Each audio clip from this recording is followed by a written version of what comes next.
The sounds of clanking plates and the hiss of coffee machines wove through the air, but for a fleeting instant the regulars paused to observe him. Sam stepped behind the counter, reached for a clean apron and carefully tied it around his waist. His fingers trembled slightly with excitement, another day serving the friends he'd made in this small town that felt more like family than mere customers. The hush lifted, replaced by a gentle buzz of conversation and the memory of breakfast smells. Bacon sizzling on the stove, pancakes browning in neat circles, fresh biscuits steaming in their basket. Sam, a young man with Down syndrome, was no stranger to early mornings. He loved them. He prized the soft dawn light that filtered through the window blinds, warming the vinyl booths and counters. There was something magical about the hush before the crowd poured in, the sense of possibility. In that first hour, he would mentally rehearse the steps of his job as though beginning a carefully choreographed dance. He would greet the day, gather menus, refill the sugar caddies, and keep everything in perfect readiness. That Wednesday morning, though, Sam felt an extra spark. Maybe it was the summer sunshine that gilded the diner's sign outside, or the scent of the brand new coffee blend his manager, Patricia, was trying out. Maybe it was because Sam had a dream the previous night that he was winning an award for being the happiest waiter in the world. He awoke with the memory of applause echoing in his mind and a grin he simply couldn't suppress. "Morning, Sam," called out Patricia. She had a brisk, capable air, but her smile for Sam was always genuine and warm. "You're bright and early today, sleep well." "Morning," Sam responded, carefully smoothing a wrinkle on his apron. "Slept great, boss. Dreamt I was serving breakfast in front of a giant crowd." "I bet you made them all smile," she said, her eyes twinkling. Sam nodded, remembering the dream. "They all clapped," he answered, voice quiet but filled with pride. Patricia leaned in. "I'm not surprised at all. You do a fine job of making folks happy." She patted his shoulder, then gave him the laminated pad where orders were scribbled down. "We'll have a busy morning in about half an hour. Why don't you set up your station?" Sam took the pad, beaming. "Yes, boss," he said, feeling the slight flutter of excitement in his stomach. He had a routine: fill ice buckets, check the napkin dispensers, make sure condiments were topped off. Most importantly, memorize the daily specials so he could share them with customers who asked. He took pride in practicing them until he could recite them by heart. Sausage gravy and biscuits, loaded hash browns, 2 eggs any style with country ham, fresh waffles with strawberries. He said it under his breath as he reached for the waffle mix, doubling check the supply. Outside, the gravel parking lot filled with pickups and sedans as locals arrived, hungry for breakfast. Robert, a retired teacher, took his usual booth. Andrea, a hairdresser from the salon next door, strolled in wearing bright pink scrubs that indicated it was dye day at the salon.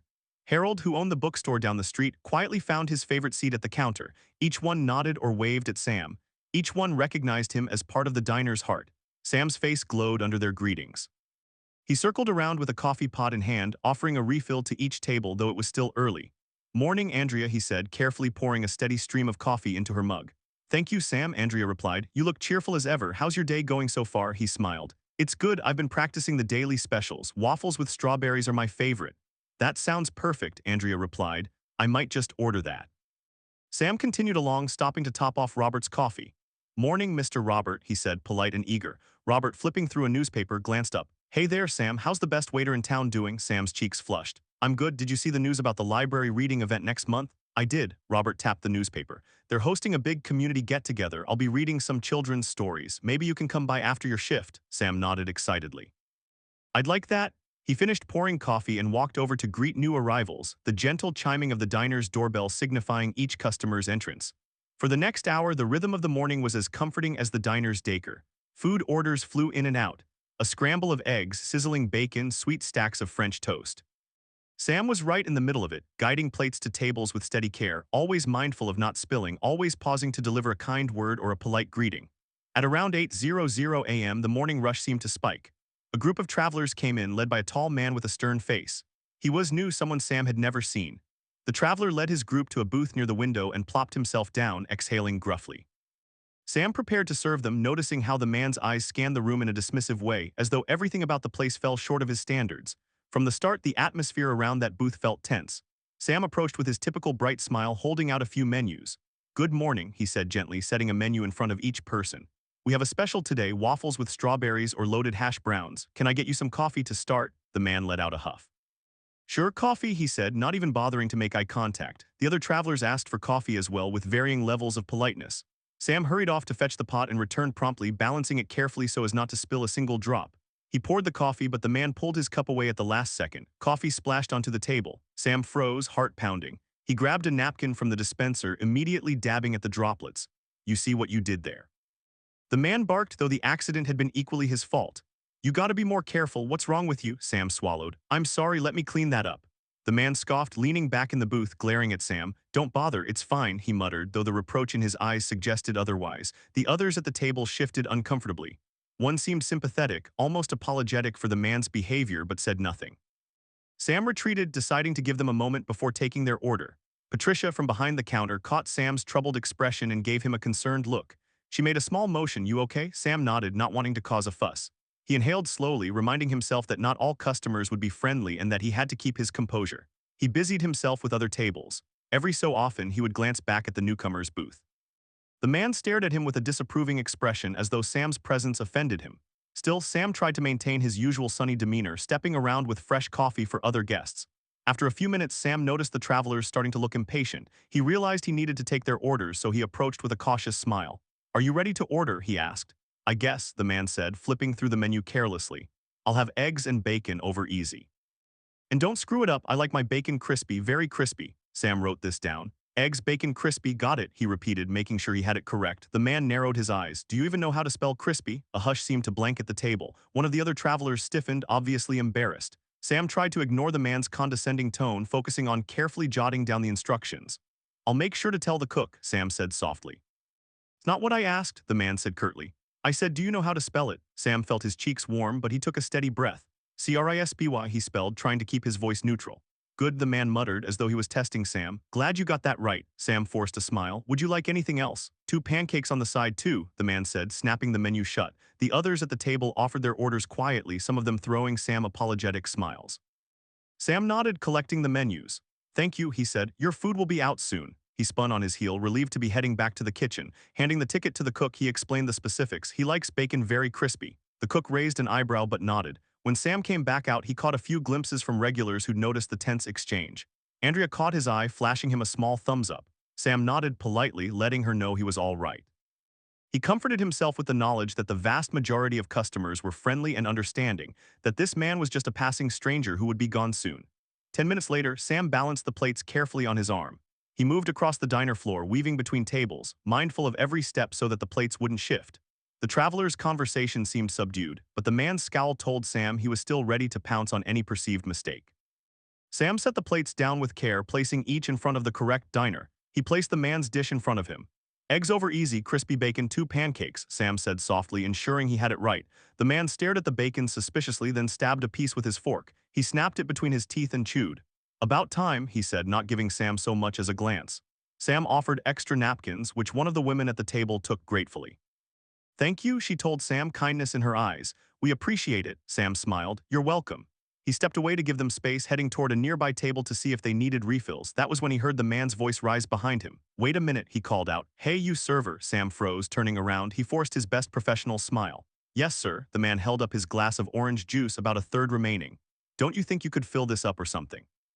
"You see I'm running low?" Sam recognized the agitation in the man's voice. Still, a simple refill was no trouble. "Sure," he said in a steady tone, picking up the glass. "I'll grab more juice right away." Sam hurried to the beverage station. He poured fresh, cool orange juice into a new glass, always mindful of health guidelines about not refilling the same cup for cleanliness. When he returned, he noticed the man had sat back with folded arms, glaring. Sam approached carefully. "Here you go," he said, stepping closer to place the juice on the table. Suddenly, the man scrunched his nose in distaste. Watch it," he barked, as though Sam had nearly spilled the juice on him. The man flinched and moved his arm, causing Sam to lose a bit of balance. The glass jostled, but Sam managed not to spill a single drop this time. He took a step back to give the man space. The man tossed Sam a dirty look. "This is what I get for having some."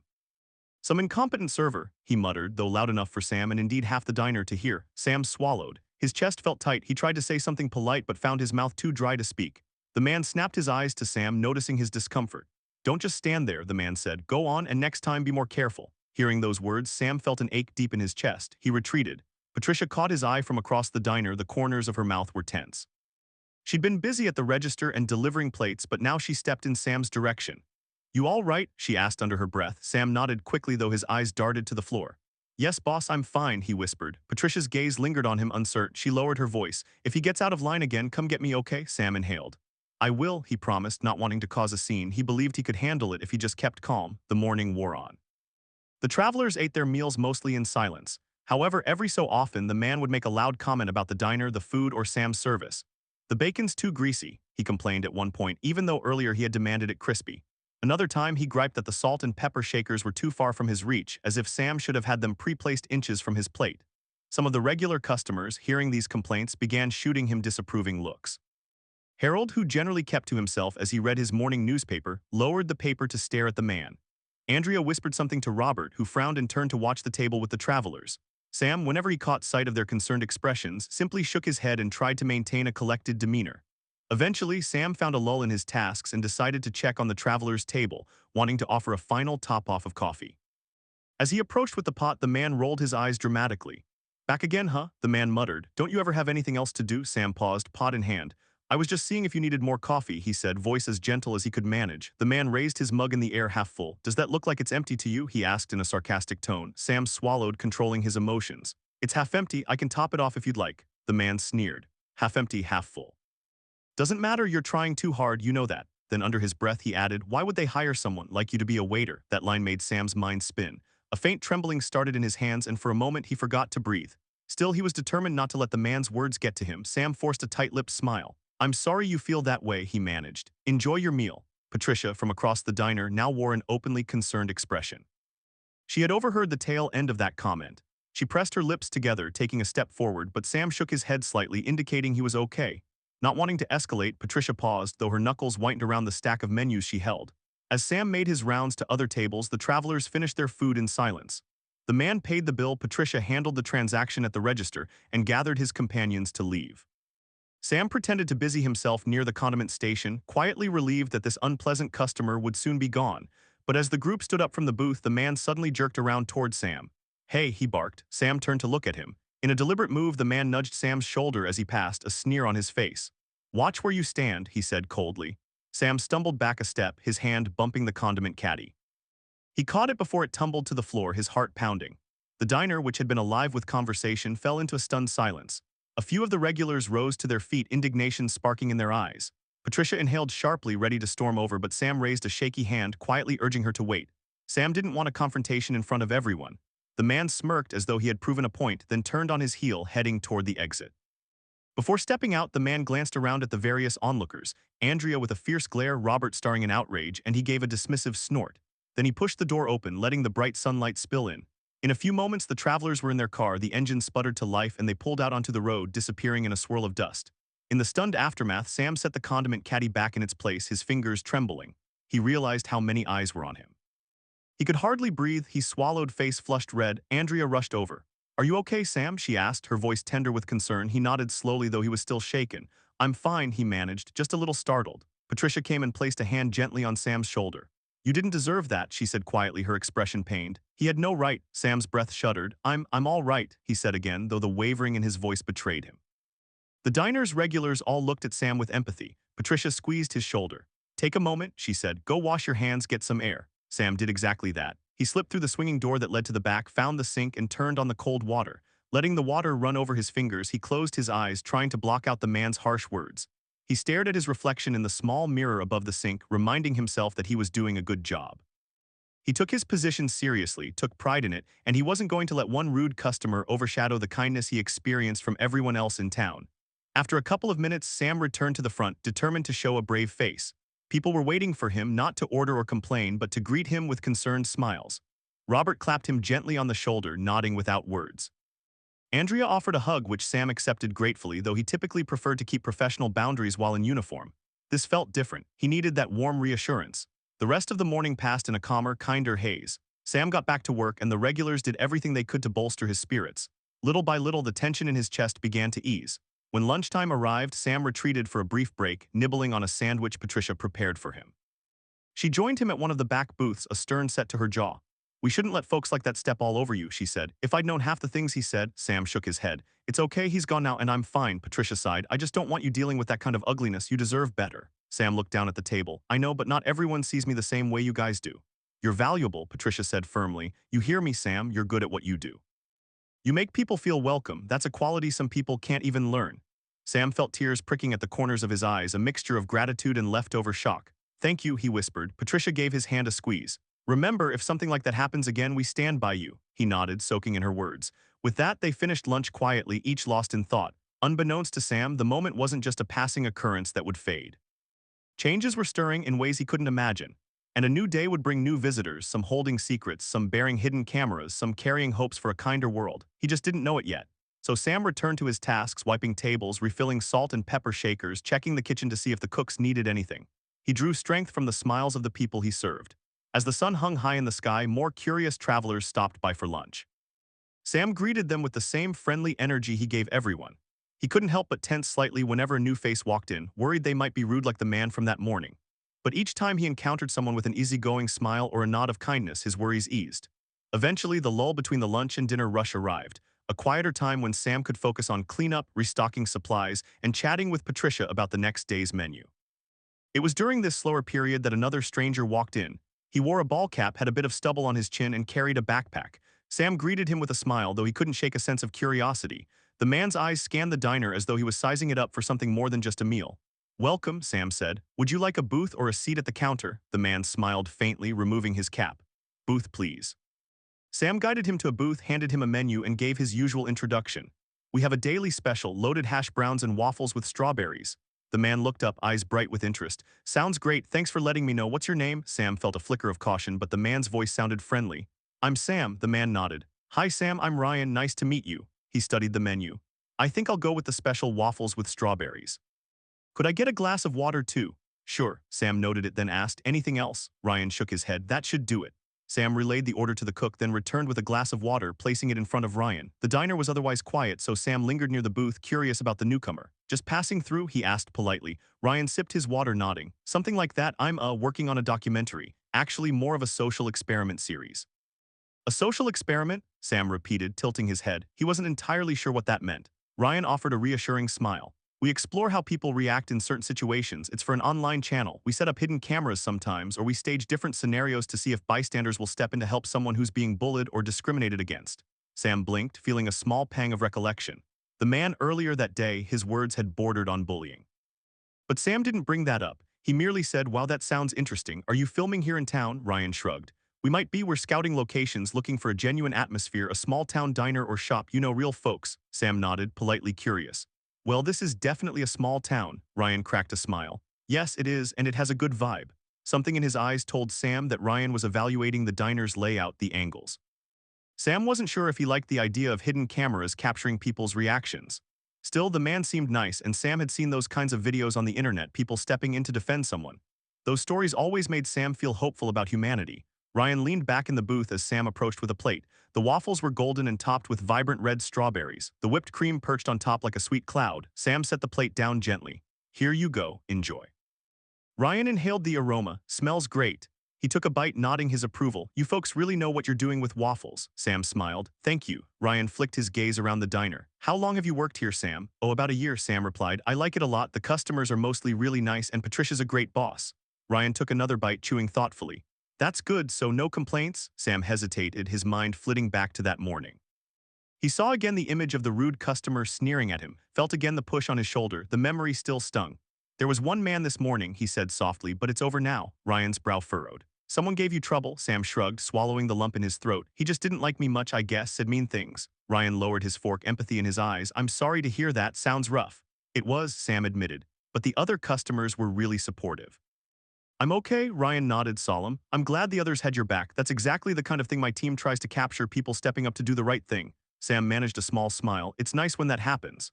Ryan finished his waffles and placed a few bills on the table. "Thank you for the meal, Sam, and for the conversation." He held Sam's gaze, adding quietly, "You keep that positive spirit. It means a lot more than you know." Sam felt warmth seep through him.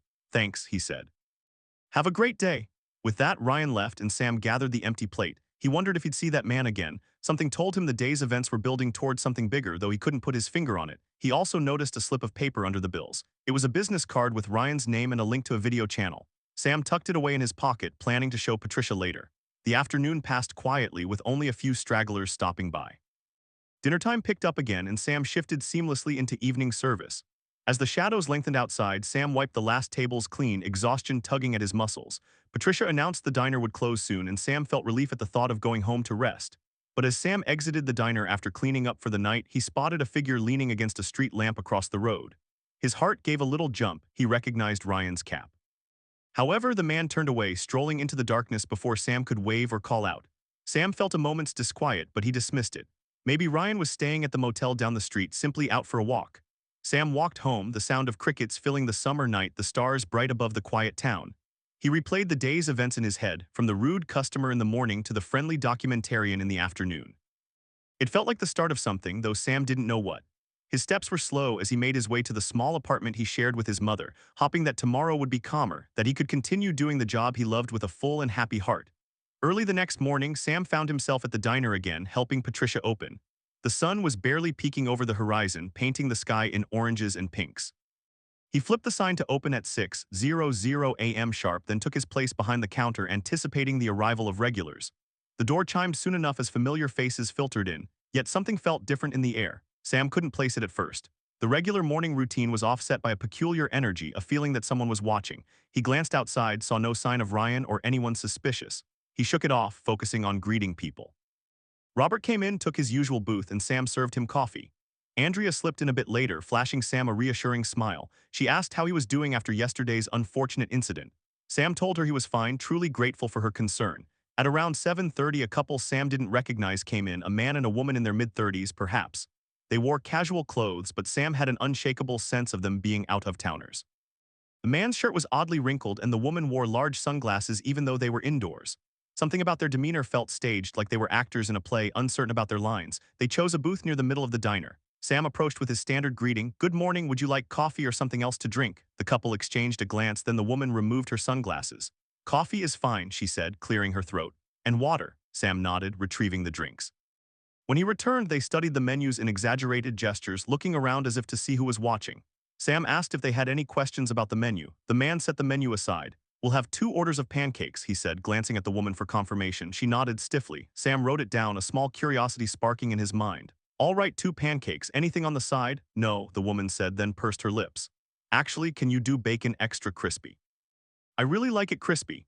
Sam's heart gave a tiny jolt at the reminder of the rude customer who had demanded crispy bacon the previous day, but he steadied himself. "Sure," he said. "Anything else?" They both shook their heads. Sam took the menus and walked back to the kitchen. As he passed, he spotted Patricia casting a puzzled glance at the couple. She gave Sam a look that said, "Are they okay?" Sam shrugged. Something about them did feel off, but they didn't seem openly hostile.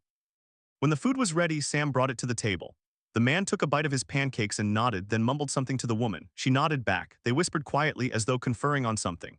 Sam left them to their meal, returning occasionally to offer more coffee. Each time they reacted with forced politeness, like they were waiting for a cue. Not long after, another stranger appeared, a tall woman in jeans and a hoodie, wearing a baseball cap pulled low.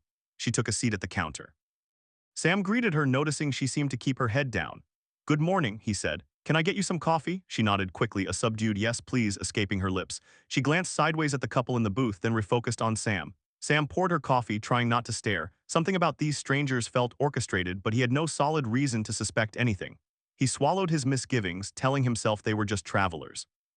Less than 15 minutes later, the door chimed again. Another man, this one in a well-pressed button-down shirt, stepped in. He looked around, quietly choosing a booth in the back corner. Sam felt his pulse quicken. The diner rarely had so many unfamiliar visitors within such a short span unless there was a local event, but he hadn't heard of any. As Sam approached to hand him a menu, the man offered a polite smile. "Thank you," he said, then lifted his gaze to read Sam's name tag. Sam. "Good morning." "Morning, sir," Sam replied. "We have waffles or hash browns as a special if you're interested." The man's eyes flicked up.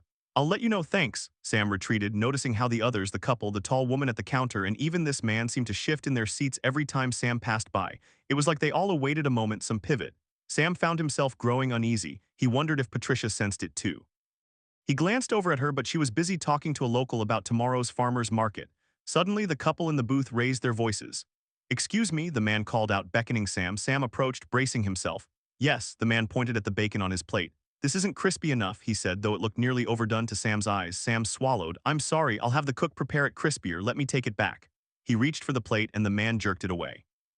"No, never mind," he said. "I'll just eat it, but I'm not happy about this. You need to learn how to get things right." Sam's heart fluttered. He glanced at the woman, who was frowning at him as well.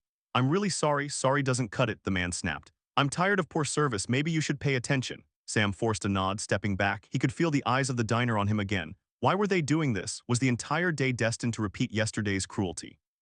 He fought down a wave of anxiety, focusing on his breathing. Then, as Sam turned to walk away, the man's voice followed him. "Hey kid, you have a problem understanding instructions?" The taunt made Sam pause. He glanced around, noticing Robert and Andrea wearing expressions of shock and anger, their breakfasts forgotten.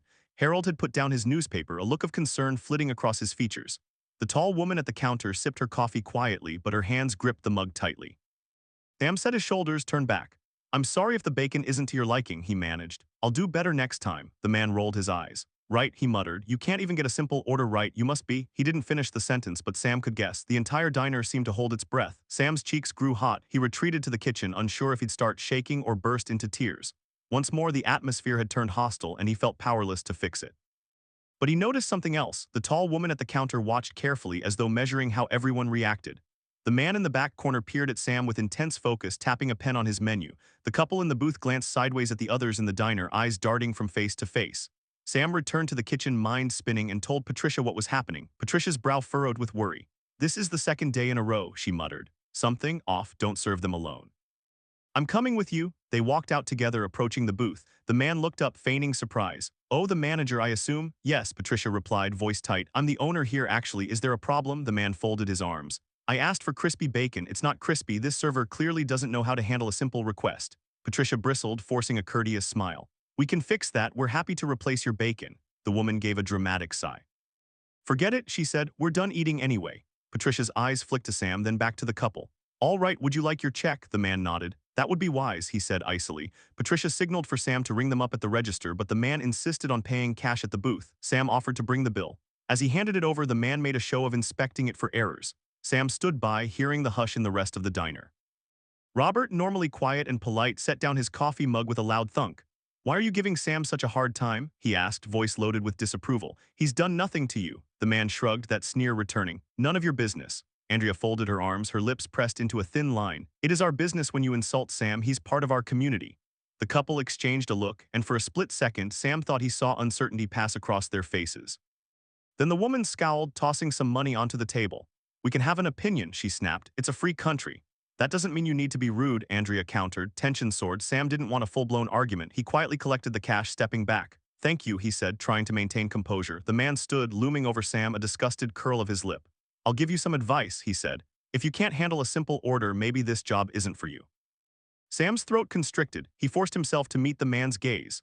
"I'm doing my best," he said softly. He felt the man's shoulder brush past him as the couple headed to the exit. They didn't push him, but the aggression in their movements was enough to rattle Sam. The door slammed behind them with a violent rattle of glass. A stillness settled in the diner. Then Robert shook his head, turning to Sam. "I'm sorry you had to deal with that, son." Andrea nodded. "I can't believe it's happening again." Patricia placed a gentle hand on Sam's back. "We won't let these bullies intimidate you. We stand by you, Sam." Sam's eyes watered, overwhelmed by gratitude and frustration in equal measure. "Thank you," he whispered. Harold, standing at the other end of the diner, piped up, "Yeah, Sam, you're not alone. That's not how our town treats people." Sam smiled gratefully at them all. Patricia exhaled, noticing the other two strangers who remained, the tall woman at the counter and the man in the back corner booth. They were both watching, expressions intrigued. Sam wondered if they too were going to start trouble, but neither said anything. Still unsettled, Sam resumed his routine, heart pounding as he cleared the booth the couple had vacated. He noticed something under the napkin holder, a small earpiece like something used for wireless communication. Frowning, he picked it up. Why would they leave this behind? He turned toward Patricia, about to show it to her, when he saw that the tall woman at the counter was gone. Her coffee mug sat half-finished. The man in the back booth was also rising to leave, glancing at Sam with an unreadable expression. Then without a word, he set his menu down, nodded politely, and exited. Sam felt the swirl of confusion grow. He showed Patricia the earpiece, and she stared at it, unsettled. "What on earth?" she muttered. "They were communicating with someone?" Sam shrugged, the weight of the day's oddities pressing on him. "It must have fallen out of their pocket or something." Patricia sighed, shaking her head. "I don't like this." She looked at Sam, her expression worried. "Take a moment to breathe if you need to. I'll manage the front." Sam returned the earpiece to the counter, uncertain what to do with it. A part of him wondered if Ryan, who had mentioned hidden cameras, was somehow connected, but it made no sense to Sam. Why would they stage such a scenario, purposely harassing him? And if so, to what end? The day wore on with no further commotion. Eventually, Sam tried to shake off the tension, focusing on the tasks at hand. Regular customers continued to show their kindness, leaving good tips, offering Sam extra smiles. By the time evening came, Sam was tired and ready to go home, mind abuzz with questions. He didn't know that the real test was yet to come. And it would be bigger and more revealing than any fleeting confrontation he had faced so far. He walked home once again under the quiet, starry sky, still thinking about the earpiece. Tomorrow, maybe he'd see Ryan or get some answers. But for now, all he could do was rest and hope that his good heart would endure whatever was on the horizon. With each footstep on the gravel path, Sam repeated to himself the things Patricia and the diner regulars had said. "You are valuable. You are good at what you do. We stand by you." Those words, like a shield, gave him the strength to face another day, no matter what it might bring. Early rays of sunlight stretched over the horizon as Sam woke to the familiar notes of birdsong outside his bedroom window. He lay there a moment, letting the calm push away the tension from the previous day. The memory of that strange couple and the earpiece lingered, like an itch at the back of his mind. If anything, Sam was determined that he wouldn't let uneasy thoughts ruin his love for the diner or shake his resolve to greet each day with a warm heart. He got dressed in his uniform, a short-sleeved collared shirt and black pants topped off by the neatly pressed apron he always took pride in. His reflection in the mirror revealed dark circles under his eyes, but he smoothed his hair, squared his shoulders, and offered himself a quick nod. "You can do this," he told himself silently. Over breakfast in the small kitchenette he shared with his mother, he was quieter than usual.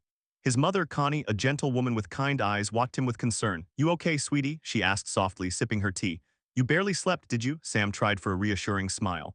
"I'm all right, Mom. Yesterday was just strange. 2 days in a row, actually. Some rude customers." Connie's brow furrowed. "Do you want me to have a word with Patricia? Maybe you need a day off." Sam shook his head quickly. "No, Patricia's already done so much for me, and I don't want to hide from anyone. I love my job. I'll be fine." Connie smiled, though worry still flickered in her gaze. "You know you can tell me anything, right?"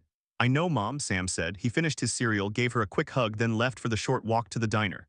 The cool morning air brushed his cheeks, rousing him fully awake.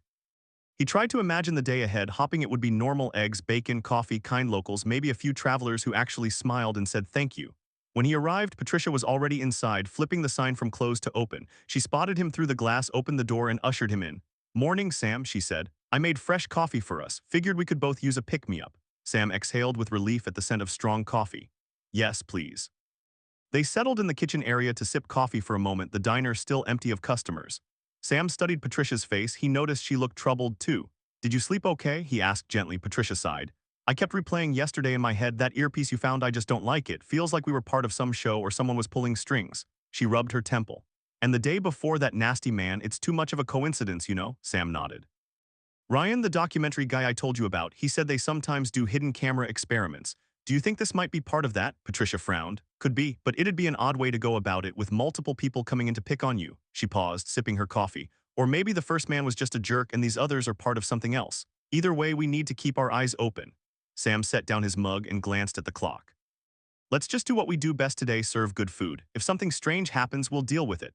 Patricia nodded. "Agreed." Before long, the morning crowd began to trickle in. Robert came, picking up the conversation where he'd left off the day before about the library event. Andrea breezed in, giving Sam a warm side hug and praising him for his unbreakable spirit. Sam's cheeks flushed at the compliment, but he appreciated the warmth behind her words. One by one, booths filled with regulars. For a while, it seemed the tension from the previous day might be gone. The sun beamed through the windows, illuminating the diner in a welcoming glow. Sam moved between tables with the coffee pot in hand, smiling and greeting everyone. No suspicious strangers had arrived yet, and Sam began to hope maybe the wave of strange customers had passed. That was until mid-morning, when the door opened and 3 people walked in together, a man and 2 women. Right away, Sam felt that faint prickle of unease. Their clothes looked mismatched, as if they were trying to blend into small-town life but not quite pulling it off. The man wore a jacket despite the warm day outside, and the women wore nearly identical sunglasses. They picked a booth near the window, removing their sunglasses almost in unison. Still, Sam reminded himself to give them the benefit of the doubt. He pasted on a professional smile and approached with menus. "Good morning," he said. "Welcome to Patricia's Diner. Can I start you off with coffee or tea?" The first woman brushed her hair behind her ear, eyes flicking around as though scanning the room. "3 coffees," she said, her tone neutral. "Please," Sam nodded. "Sure thing." He hurried to get the coffees, noticing Patricia eyeing them warily from behind the counter. He suspected she felt the same sense of disquiet. As Sam returned with 3 steaming mugs, he saw the trio whispering to each other, leaning in close. They fell silent the moment he approached. "Here you go," Sam said, carefully placing each mug on the table. "Thanks," the man murmured. "We'll need a few minutes with the menu." "No problem," Sam replied, stepping away. He tried not to stare, but it was hard to avoid glancing at them every now and then. They weren't exactly doing anything rude, they just seemed so keyed up, eyes darting around as if waiting for something to happen. Sam could almost swear they were checking the angles of the diner's interior.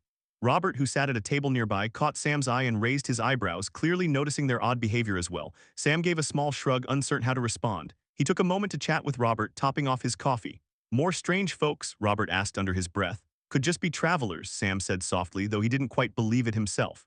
"We'll see." Eventually, Sam approached the trio again to take their order. This time, the second woman spoke, her voice tense. "We'll have 3 breakfast combos: eggs, bacon, pancakes, everything on one plate." Sam jotted it down quickly. "All right, 3 combos. Any preferences on how you like your eggs or bacon?" The woman glanced at the man, then shook her head. No, anything's fine, Sam tried to offer a friendly smile despite the odd atmosphere, coming right up. He gave the ticket to the kitchen, quietly confiding in Patricia. They all want the same combo, no special requests. Patricia narrowed her eyes. Let me know if they start anything, I'll be on the lookout. Time passed slowly. The diners continued with their meals, light conversation rippling through the tables. Sam slipped back and forth between the kitchen and the dining area. At one point, he noticed the trio wasn't really eating. They were picking at their food, exchanging quiet murmurs and frequently looking toward Sam whenever he came near. Finally, the man raised his hand, beckoning Sam over. "Excuse me," he said. "Yes, sir," Sam replied politely. The man pointed to his plate. "Could I get some hot sauce or ketchup?" Sam nodded. "Of course." He moved to the condiment station. As he grabbed the ketchup, he heard a small click like the shutter of a camera or the snap of a phone taking a picture. He glanced over his shoulder. The man lowered his phone in a hurry as if he'd been caught. An uneasy tremor went through Sam. Were they filming him? Sam tried to maintain composure, returning to the table with the ketchup and a small bottle of hot sauce. "Here you go," he said softly, placing them down. The man muttered a thanks, but the two women wore guilty or nervous expressions. Sam's heart pounded. He didn't want to jump to conclusions, but it seemed more and more likely this was some orchestrated setup. He retreated behind the counter near Patricia and whispered what he suspected. She pursed her lips, scanning the table discreetly. "I've got half a mind to ask them flat out what they're doing," she muttered. "But let's just keep calm and serve them. If they make a scene, we'll handle it." Sam nodded. Deep inside, a swirl of anxiety and determination mingled. He wasn't sure what was going on, but he refused to be rattled out of doing his job well. So he continued greeting new customers, refilling drinks, and checking on other tables. Meanwhile, the trio ate in near silence, finishing their meals at a glacial pace. When they finally asked for the check, Sam braced himself. He half expected them to complain or pick a fight. Instead, they quietly paid, leaving exact change plus a paltry tip. Not rude exactly, but hardly generous, especially given they'd spent so long occupying a table and filming in secret. As they walked out, the woman who had placed the order paused by the door and looked back. For a moment, her expression softened. She almost seemed remorseful. Then she quickly turned away, letting the door shut behind her. The diner collectively exhaled. Andrea, who had witnessed everything from her usual booth, beckoned Sam over. "I swear something going on," she murmured. "I've seen that behavior on those hidden camera shows. They come in, try to provoke a reaction, or film how people respond to something." Sam nodded, mind flashing to Ryan's explanation of social experiments. "That's what I'm thinking too." "Why you though?" Andrea asked, eyes sad. "You don't deserve to be anyone's test subject." Sam tried for a small smile. "Maybe they're trying to see how the town reacts when someone picks on a person with a disability." Ryan said they test bystanders to see if they'll stand up. Andrea sighed, drumming her fingers on the table. "Then why aren't we seeing an obvious confrontation? Yesterday with that couple, they were rude but not super dramatic, like they wanted to push just enough to provoke a reaction but not so much that we'd kick them out immediately." "Maybe they're gathering footage," Sam ventured, "like bits and pieces. Then they'll edit it into a video," Andrea frowned. "If that's the case, it feels manipulative. For them to come in and upset you on purpose." Sam nodded, lips pressed tight. "I don't like it," he said simply, "but I can't exactly stop them if that's what they're doing, right?" A protective anger flickered in Andrea's eyes. "Well, we can sure give them a piece of our mind next time." Sam thanked her for the support. He moved on to the next table, pushing the bizarre situation aside long enough to do his job. The rest of the lunchtime shift went smoothly, no more odd visitors, just a steady stream of locals. Around 2:00 p.m., the diner's crowd thinned, giving Sam and Patricia a chance to catch their breath. They wiped down counters and swept the floors, restocking napkins and condiments for the dinner rush. As Sam was refilling sugar packets at the counter, Patricia's phone buzzed. She glanced at the screen and frowned. "Sam," she called, motioning him over. He set down the sugar packets and walked behind the counter. "What's up?" She held up her phone, revealing a social media post from the local community page. The post's headline read, "Suspicious individuals filming around town, have you seen them?" Beneath the headline were a few pictures snapped by random citizens. The pictures showed small groups of strangers carrying equipment, stepping out of vans with tinted windows or lurking on street corners. The text of the post explained that a handful of folks in town had noticed unusual filming activity, with no explanation from the city or local businesses. Sam swallowed. "So it's not just at the diner." Patricia scrolled down. Somebody wrote a comment about a group who came into a grocery store, acted weird, and then left. Another comment says a lady was approached in the parking lot for an interview about small-town values, but the interviewer refused to show any credentials. Sam rubbed the back of his neck, tension forming there. "It's big," Patricia nodded. "This might be an entire production, Sam. Maybe that Ryan fellow is in charge, or maybe he's just one part of it. Hard to say." They both stared at the phone screen, uncertain what to do next. Telling them all to leave wouldn't be easy. Who knew how many there were? And if it truly was some social experiment, it seemed they were determined to create dramatic scenarios wherever they could. "Let's finish up our shift, keep an eye out, and if things escalate," Patricia trailed off, crossing her arms. "Well, we'll figure out how to handle it." Sam nodded, though anxiety churned in his stomach. He hated the feeling of waiting for another confrontation. Serving people kindly was what he loved. Knowing that at any moment someone might come in with a hidden camera to provoke him and record his reaction, that put him on edge in a way he'd never felt before. Despite the tension, he pushed through the remainder of the afternoon. A gentle breeze of normalcy returned. Robert told jokes, Harold quietly read at the counter, Andrea teased Sam by reminding him to take breaks. Sam found solace in that routine, letting muscle memory guide him through each step of serving and cleaning. Evening arrived and the dinner rush began. Families crowded in for hearty meals, local teens dropped by after sports practice, hungry and boisterous. The cozy hum of chatter filled the diner and Sam flowed from table to table, ensuring glasses were never empty and plates arrived piping hot. Halfway through the dinner rush, while Sam was delivering a burger and fries to a father-daughter pair, the door chimed. He glanced up and felt his heart skip. Ryan, the documentary man, had returned. This time he wasn't alone. Two companions followed, each carrying what looked like camera bags over their shoulders. Sam returned to the father-daughter table, set down their plates, and offered them extra napkins. "Enjoy your meal," he said, trying to keep a calm face. Inside, his thoughts buzzed. Ryan's presence couldn't be a coincidence, especially not now that they suspected a larger group was in town filming. Ryan noticed Sam and lifted a hand in greeting, an almost sheepish smile on his lips. The two people with him, a tall woman with short, curly hair and a shorter man with a baseball cap, exchanged glances but said nothing. They took a booth near the middle, depositing their bags carefully at their feet. Sam grabbed 3 menus and approached, reminding himself to stay polite. "Welcome back," he said to Ryan, then nodded to the other two. "Here are some menus. Can I get you something to drink?" Ryan's eyes flicked around, noticing the diner was busy. "Coffee for me, please," he said, his voice kind but subdued. "This is Jean and Aiden," he added, introducing his companions. "They'll take. What are you two having?" Jean spoke first. "I'll have water, maybe with lemon if you have it." Aiden nodded. "I'll just have iced tea." Sam jotted it down. "Sure thing." He hesitated, glancing at Ryan. "Working on your documentary still?" Ryan offered a tight smile. "Yes, we're, scouting more thoroughly." Sam managed a nod. "All right. Be right back with your drinks."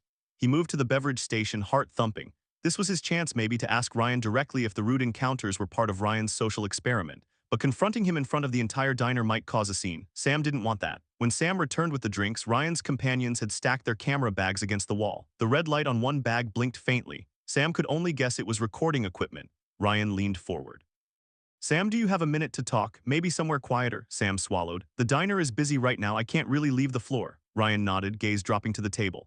"Of course I understand. Maybe we can chat after your shift." Sam's stomach tightened. "Let me check with Patricia." "Sure." Ryan sipped his coffee. "By the way, these waffles still the special?" Sam realized Ryan was looking for a pivot to normal conversation, perhaps to keep things casual. "Actually, tonight's special is a meatloaf dinner," he replied, "but we can still make waffles if you want." Ryan shook his head, smiling. "Meatloaf it is then." He glanced at Jean and Aiden, who both shrugged and said they'd have the same. Sam jotted down the order, relieved for the moment to have a standard customer-server exchange. While the cooks prepared the food, Sam whispered to Patricia that Ryan wanted to talk after closing. Patricia's mouth formed a tight line. "Part of me wants to tell him off, but maybe it's better if we just find out what's going on," she said. "Just be careful. If you feel uncomfortable at any point, I'll be there." Sam nodded, grateful for her support. The rest of the dinner rush continued unabated, with no dramatic outbursts or rude remarks. Ryan, Jean, and Aiden ate their meatloaf meals in relative silence. Occasionally, Sam caught them watching him, especially when he interacted with other tables. It was like they were studying him. He did his best to pretend it didn't bother him. Finally, close to 8:00 p.m., the diner began to clear out. The father-daughter pair left, thanking Sam for the great service. A few local couples finished their meals and headed home. Robert and Andrea, sensing something was going on, offered Sam a wave and a supportive smile on their way out. By 8:30, only Ryan's group remained, and they sat patiently, sipping coffee refills. Patricia flipped the sign to closed. Though she didn't lock the door right away, she wanted to keep an exit open in case anything got uncomfortable. Sam wiped down the last table, then approached the booth where Ryan, Jean, and Aiden sat. He cleared his throat. "So we're closed now. You wanted to talk?" Ryan nodded. "Is there somewhere we can have a more private conversation? Maybe that corner booth?" Sam shot Patricia a quick look. She hovered near the counter, arms folded. "We can talk here," she said, her voice firm. "We're not hiding anything." Ryan exchanged a glance with Jean and Aiden, then he nodded. "All right, fair enough." He squared his shoulders, turning his attention to Sam and Patricia. "We owe you an explanation, especially you, Sam." Sam's mouth felt dry. "I've seen a lot of strange people in the diner lately," he said, forcing the words out calmly. "They've been filming being rude, making me nervous. Is it your team?" Ryan took a breath. "Let me start at the beginning. I work for a digital media organization that produces a social experiment series. The concept is to stage scenarios in public, often involving discrimination or bullying, to see how bystanders react. People watch it online and hopefully learn something about empathy, about stepping in to help." Sam's gaze drifted to the table. "So the people who were mean to me yesterday, the day before, they're part of your show?" Ryan winced. Some of them, yes. But not all, Patricia's brow furrowed. What do you mean, not all? Ryan exchanged another look with Jean and Aiden. Jean spoke next, her voice low and careful. We recruited a few actors to come and end well to treat Sam poorly to make it clear they were discriminating against him because of his condition. We placed hidden cameras around the diner to capture how other customers would react. Sam's breath caught in his throat. Hearing it confirmed made him feel queasy. He pictured the couple complaining about the bacon and the man who spelled out crispy. So they were acting? He asked, voice trembling. Their insults were staged. Jean nodded slowly. Yes, it was all scripted. The earpiece you found was probably one of ours. Sometimes the actors wear them so we can give directions. Patricia let out a short, disbelieving laugh. You put Sam through that on purpose. You realize how cruel that is. Aiden cleared his throat, guilt washing over his features. We understand it can be hurtful, but the point is to show the world how people will defend someone with a disability. We typically film in big cities, but we wanted a small-town environment this time, one with a strong sense of community. Ryan nodded. Yes, we heard about this diner from a travel blogger who mentioned how welcoming it was, and that's how we found Sam. We assumed locals who know and love Sam would step up, defend him from the actors. That's exactly what we want to highlight. Sam felt his chest tight. You wanted to highlight how nice other people are, so you tricked me, had them call me incompetent, push me around just for a video. Ryan's expression fell. I'm sorry, we don't enjoy making you feel bad. The idea is that in the final edit it becomes a positive message, people from the community showing support and you being a hardworking hero in your own right. Patricia shook her head. This is messed up. Sam's not a prop. He's a person, you don't get to toy with his feelings. Ryan raised his palms in a gesture of surrender. I know. Listen, normally we brief the staff first or get permission from the owner if we're going to film in a private establishment, but we heard the diner had a policy of letting just about anyone eat as long as they followed basic rules, so we took advantage. Part of our series is capturing authentic reactions. No one can know it's staged. Sam stared at them, mind swirling. You said some of the rude people were your actors. Which ones were? Ryan hesitated. We hired the couple with the bacon complaint. We hired a woman to stand at the counter. We hired the older man who spelled out crispy, but that man who bumped you on the first day, he wasn't one of ours. Sam's stomach dropped. So that first encounter, the hardest one, had been real cruelty, not staged. For a moment, he had assumed everything was part of the show, but apparently not. So he was just someone hateful, Sam said softly. Ryan nodded. It seems so. Our camera operator was actually outside at the time getting establishing shots, so we didn't catch that part on film. He exhaled. I'm sorry you went through that. We never intended for real harassment to coincide with our staged scenario. Jean leaned forward, hands clasped. Look, Sam, from what I've seen, you handle yourself with a lot of dignity and patience. We'd love to share that with the world.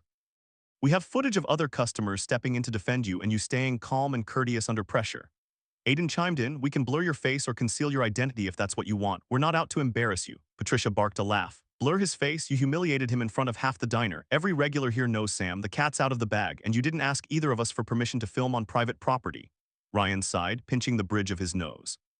You're right, we usually have the official approvals. This was an off-the-books approach and it was my decision. It was a risk. I thought the genuine reaction would be more powerful. Sam swallowed. You could have told me, he murmured. I love the idea of showing people doing the right thing, but this felt scary. I felt targeted. Ryan nodded, sorrow in his eyes. I know, I'm truly sorry. We don't want you feeling unsafe. Our plan was to reveal it to you after capturing enough footage, usually after 1 or 2 visits, but some of our team got carried away. We have a bigger group filming around town for other segments and communication got messy. It wasn't supposed to drag on. Silence settled over them all. Sam glanced at Patricia. He saw anger burning in her expression, but also a flicker of realization. This was the explanation they'd been craving. The puzzle pieces made sense now, but the feelings that came with them were complicated. Eventually, Sam spoke, voice trembling. I don't want people thinking I'm some pity story for a show. I do my job just like anyone else. Ryan nodded. That's what we want to show, that you're competent, hardworking, respected by your community. The message is supposed to be about acceptance and compassion. Patricia let out a ragged breath. I can understand the intent, but the execution leaves a lot to be desired. People's feelings aren't a game. You realize Sam was extremely upset. Jean sighed. We know, in an ideal world, everyone would stand up against discrimination without us having to stage it. But our videos highlight the best in people. They remind viewers that stepping in can make a difference. She paused. We want to compensate you and the diner at least for the trouble. Patricia's eyes flashed. It's not about money. It's about respect. Jean nodded quickly. We understand. Even so, we can't take back what happened, but we can try to make it right. We'd also like to give Sam the chance to share his thoughts on camera if he's comfortable with that. We'd put it in the video, let him speak for himself. Sam's pulse pounded. The idea of being on camera purposefully made him uneasy. But a small part of him saw an opportunity. Maybe he could say something meaningful about how he wanted to be treated, about how others with disabilities deserved respect. Ryan cleared his throat. Think about it, Sam. We'll be in town a few more days. If you want to say something, we'll record it. If you'd rather we scrap the footage, we'll consider it, though we've invested a lot of resources. But your comfort is priority. A tense, quiet stretched. Then Patricia spoke. You'd actually pull the footage if Sam asked? Ryan nodded, looking earnest. Yes, it might cause problems with my bosses, but we'll do what's right. Sam felt the weight of that choice. If he said no, all of it would vanish as though it never happened except in the memories of everyone at the diner. If he said yes, he would become part of a viral social experiment video. People around the world might see him being harassed and watch how others intervened. The thought made his stomach twist. But perhaps it could inspire someone else to step in when they see discrimination. His eyes flicked to Patricia. She gave him a soft, supportive nod, leaving the final decision in his hands. Then Sam looked at Ryan. You really think it would help people? Ryan's voice was gentle. Yes, I've seen the comments on our videos. People say it opens their eyes, that they become braver about speaking up for others, especially for people who might struggle to stand up for themselves. It can make a difference. Aiden spoke up. We know we owe you a huge apology. We messed up by not telling you, but we're here now trying to make it right. Sam inhaled slowly. His heart thudded with the enormity of the choice. He pictured the father who once told him, you have a right to be proud of what you do. He pictured Robert and Andrea defending him, the other locals who stepped in. Maybe that was a good message worth sharing. In this little diner, people came together. All right, Sam said at last, voice wavering only slightly. I'll be part of your video, but I want to explain how it feels when people judge me, and I want to show that I'm not helpless. Ryan let out a breath, relief washing over his features. We'd be honored to film that, truly. Patricia rested a hand on Sam's shoulder. If Sam's willing, I'll stand by him, but next time you do it properly, you ask permission. Ryan raised his hands in concession. We promise. A strange hush fell over the diner. Outside, the sky had turned to twilight, streetlights flickering on. Sam felt as though he were standing on the edge of a new chapter, one he never asked for, but one he might be able to turn into something positive. So how do we do this? Sam asked. Ryan glanced at Jean and Aiden. They seemed relieved by Sam's acceptance. We could film a short piece tomorrow if that works for you, maybe after your shift or before you open, whichever you prefer. We'll let you speak in your own words. Then we'll show the real footage of customers defending you as well as that part where you handled the confrontation calmly. We'll edit it all together. Sam swallowed. I guess tomorrow after the diner closes could work. Patricia, she nodded. Tomorrow after close you can set up in here, but I don't want a big production disrupting customers. Ryan gave a grateful smile. Of course, low-key, no more staged harassment, I promise. Sam felt tension draining from his body. The relief was tinged with exhaustion. He was worn out from all the confusion and anxiety, but at least now he had answers. He told Ryan quietly, thanks for telling me the truth. Ryan's eyes glimmered with regret and admiration all at once. And thank you for letting us share your story. They agreed to the plan and Ryan's group packed up their equipment. Before they left, Ryan shook Sam's hand. We'll be in touch tomorrow, he said, giving Sam a sincere smile. You're doing something good here, Sam nodded, still trying to process it all. As the three of them headed out, Patricia finally locked the door behind them, exhaling a long sigh. Wow, she muttered, turning to Sam. You okay? Sam leaned against the counter. I think so. This is all a lot to handle. I never imagined I'd be the focus of a hidden camera thing. Patricia rubbed his back gently. You're handling it better than most people would. Sam managed a small laugh, though his eyes were still wide with the lingering shock. I guess it's not every day you find out half the rude people you met were actually actors. Patricia shook her head. At least it's over now. Let's clean up and go home. Tomorrow you can say your piece. If at any point you change your mind, just say so. He nodded, appreciating her unwavering support. They spent the next hour scrubbing dishes, wiping down the grills, counting the register, performing the usual end-of-day chores. The normalcy of the tasks felt calming, grounding Sam in routine. Finally, around 9:30 p.m., Sam and Patricia parted ways. Sam walked home under a canopy of stars. The air smelled faintly of freshly cut grass and wildflowers, the quiet hum of distant crickets soothing his frazzled nerves. In his pocket, he felt the folded business card Ryan had given him. He looked at it a few times now, memorizing the channel name and the contact number. When he reached home, Connie was waiting in the living room reading a magazine. She looked up, worried. You're late, everything okay? Sam sank onto the couch beside her, the day's stress showing in his posture. I found out what's been going on. It's a social experiment filming me. A bunch of the rude customers were actors. Connie's face twisted in confusion. Filming you without telling you. Sam explained the entire story from Ryan's first appearance to the earpiece to the big reveal. Connie's eyes flashed with outrage at first, then softened as Sam relayed how they apologized and asked for his participation.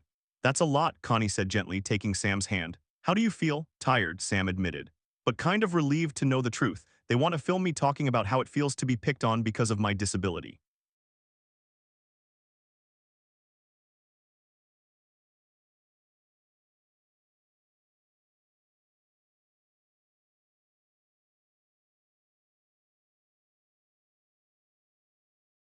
Connie squeezed his hand. And do you want to? Sam paused, gathering his thoughts. Yes, I think so. Maybe other people will see it and think twice before judging someone with Down syndrome. Maybe it'll help them speak up if they see bullying. A proud smile curved Connie's lips. That's my boy, you always had a big heart. She hugged him, her arms warm and secure around his shoulders. Just remember, if at any point you don't feel comfortable, you can walk away. He nodded against her embrace, feeling a sense of comfort amidst the chaos of the last few days. I know, Mom, thank you. They talked a bit longer, speculating about how the video might be received and what tomorrow's filming session would look like. Then Sam said goodnight and retreated to his bedroom, lying awake in the darkness for a long time. Sleep came fitfully, his thoughts churned with images of the rude customers, the hidden cameras, the possibility of the entire internet eventually seeing footage of him. Still, part of him felt a spark of purpose. Maybe, just maybe, he could help someone else by sharing his experience. When morning finally broke, Sam rose with new determination in his chest. He got ready, ate breakfast with Connie, and headed to the diner. The day felt ordinary enough at first, sunshine warming the streets, a gentle breeze carrying the scent of fresh bread from the bakery next door. Sam greeted Patricia, who was rolling silverware into napkins at the counter. They exchanged a quick knowing look about what would happen after closing. The regulars trickled in and Sam caught each up on the real story. Andrea gaped, appalled that people would orchestrate cruelty, but also expressing excitement that Sam would get a chance to speak out. Robert's eyebrows soared high on his forehead when he learned about the secret cameras, though he admitted it made sense in retrospect. By noon, the diner hummed with life, everyone sharing tidbits of gossip about that filming crew spotted around town. A couple of folks who recognized Sam from the day of the rude couples promised to watch the upcoming video and leave supportive comments once it was uploaded. Despite the bustle, Sam felt a taut wire of anticipation all day long. He performed his job with his usual care, but the knowledge of that evening's filming session loomed. He wasn't sure how to phrase what he wanted to say or how it might come across on camera. Eventually, the evening crowd filtered out and 8:00 p.m. rolled around. Patricia locked the door again, flipping the closed sign as usual. The last of the diners left, offering Sam waves of encouragement. Robert gave Sam a playful fist bump, telling him, "Knock it out of the park, kid." Andrea mouthed, "You got this," and Sam laughed nervously in response. Once everyone was gone, Ryan, Jean, and Aiden arrived, lugging their cameras and tripod. They'd asked for permission to record Sam's statement in a quiet corner of the diner with the booths as a backdrop. Patricia stood watch near the front door, arms folded, keeping an eye on the proceedings. She refused any compensation, making it clear she just wanted to ensure Sam was treated right. They set up a simple lighting rig, pointing a soft glow on the booth where Sam would sit. Jean tested the microphone, which Sam clipped to his shirt. Aiden adjusted the camera focus. Ryan guided Sam gently into position. "All right," Ryan said, crouching beside Sam, voice calm. "We're rolling. Whenever you're ready, just talk about your experience, who you are, what it feels like when people treat you differently, and what you want them to know." Sam took a deep breath, feeling the flutter of nerves. He glanced at Patricia, who offered him a steady nod from behind the counter. Then he looked directly into the camera lens. "My name is Sam," he began, voice trembling slightly. "I work here at Patricia's diner as a waiter. I have Down syndrome, and that's part of who I am, but it's not all I am." He paused, gathering his thoughts. The faint hum of the diner's overhead lights seemed louder in the hush. "When people see me, sometimes they assume I can't do my job," Sam continued. "They think I'm slow or I won't understand them. But I'm good at what I do and I love my job. Sometimes people can be rude or say hurtful things or push me away like they don't want me to touch their plates or refill their coffee." A raw ache surfaced in his chest as he recalled the day that man pushed him, but Sam channeled that emotion into his words. "That hurts," he said plainly.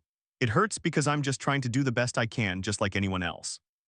And I want people to give me the same respect they'd give any worker. I don't need special treatment, just fairness and kindness." He inhaled, thinking of Robert and Andrea and the moment in which they stood up for him. "But the truth is, there are so many good people in this town who stand up for me. When someone's mean to me, my friends here speak out. They tell that person to back off, that I deserve respect. That helps me feel safe, like I belong." He glanced at the camera, eyes earnest. "I hope that if anyone else sees someone being bullied or harassed because they're different, they'll speak up too. You don't have to fight or yell, just say something, show support. Even a small word can mean a lot." His voice quavered, and he took a moment to regain composure.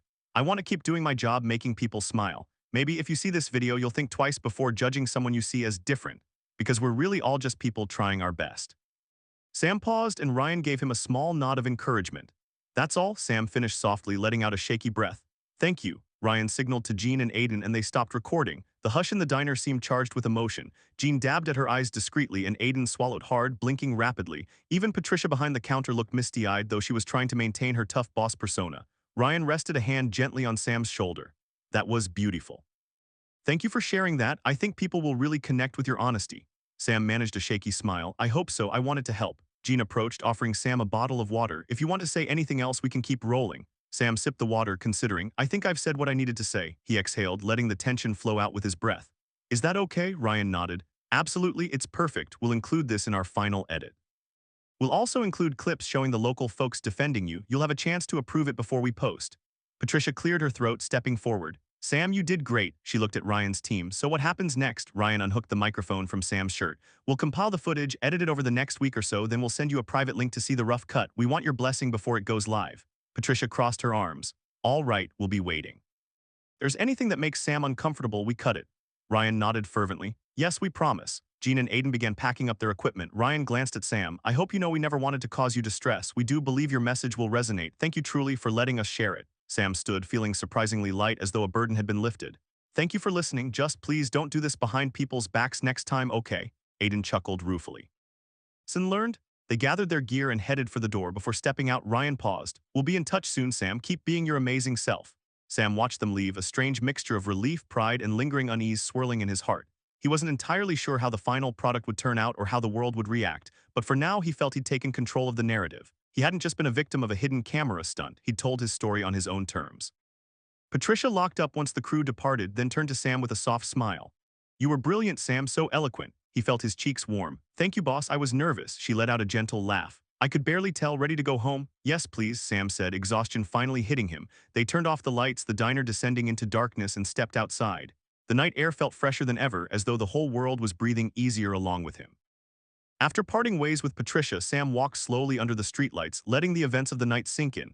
When he got home, Connie greeted him with immediate concern. How'd it go? She asked, guiding him to the living room. Sam recounted everything, how they set up the cameras, how he spoke about wanting respect and fairness, how Ryan seemed genuinely apologetic.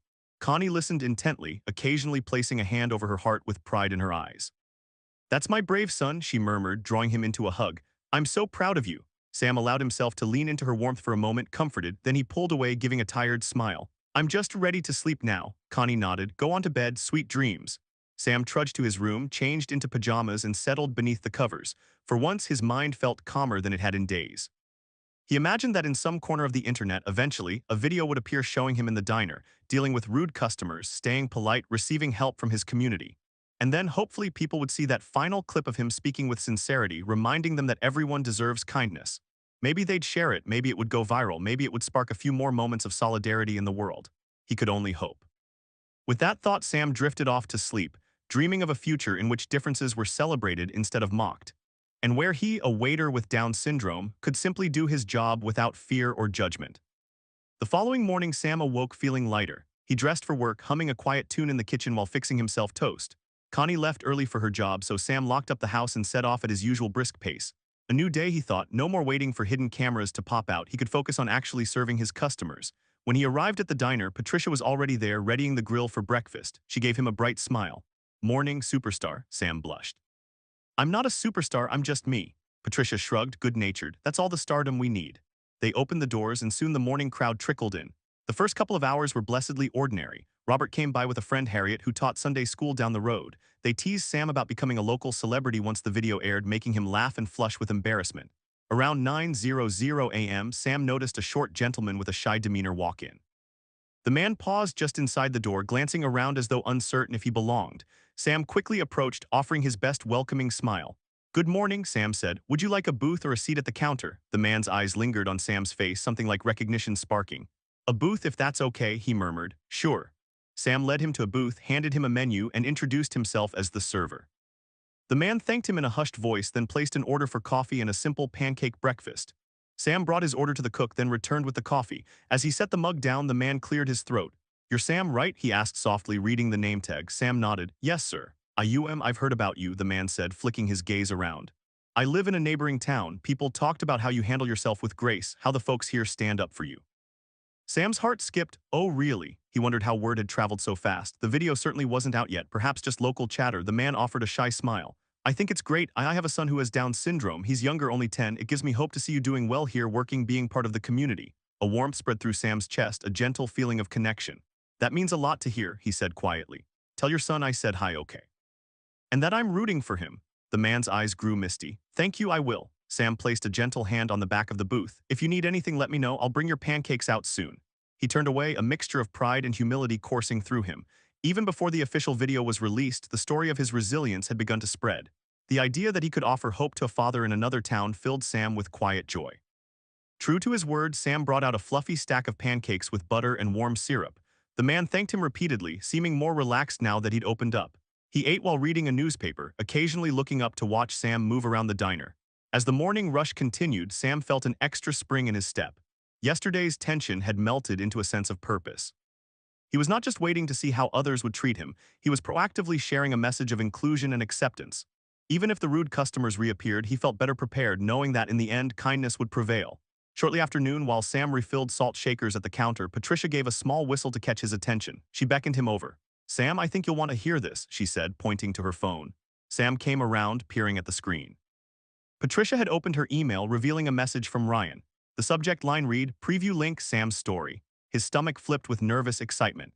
"They work fast," he murmured. Patricia clicked the link and a video window opened. She lowered the volume so as not to disturb customers, but turned the screen so Sam could see. There it was, a rough-cut version of the social experiment footage. The first scenes showed the diner's exterior, people coming and going. Then the camera cut to hidden camera angles of Sam greeting the first set of rude actors. The couple that complained about the bacon appeared, hurling petty insults. The video zoomed in on Sam's patient but pained expression. Then it shifted to Andrea stepping in, telling them off. A text overlay read, "Will strangers defend Sam?" Sam felt his heart twist at the memory of those cruel words, but he saw how the sequence underscored Andrea's kindness and Robert's moral stand. The diner's warmth shone in stark contrast to the staged meanness. Then the screen transitioned to Sam's on-camera interview. He sat in the booth, explaining how it felt and why kindness matters.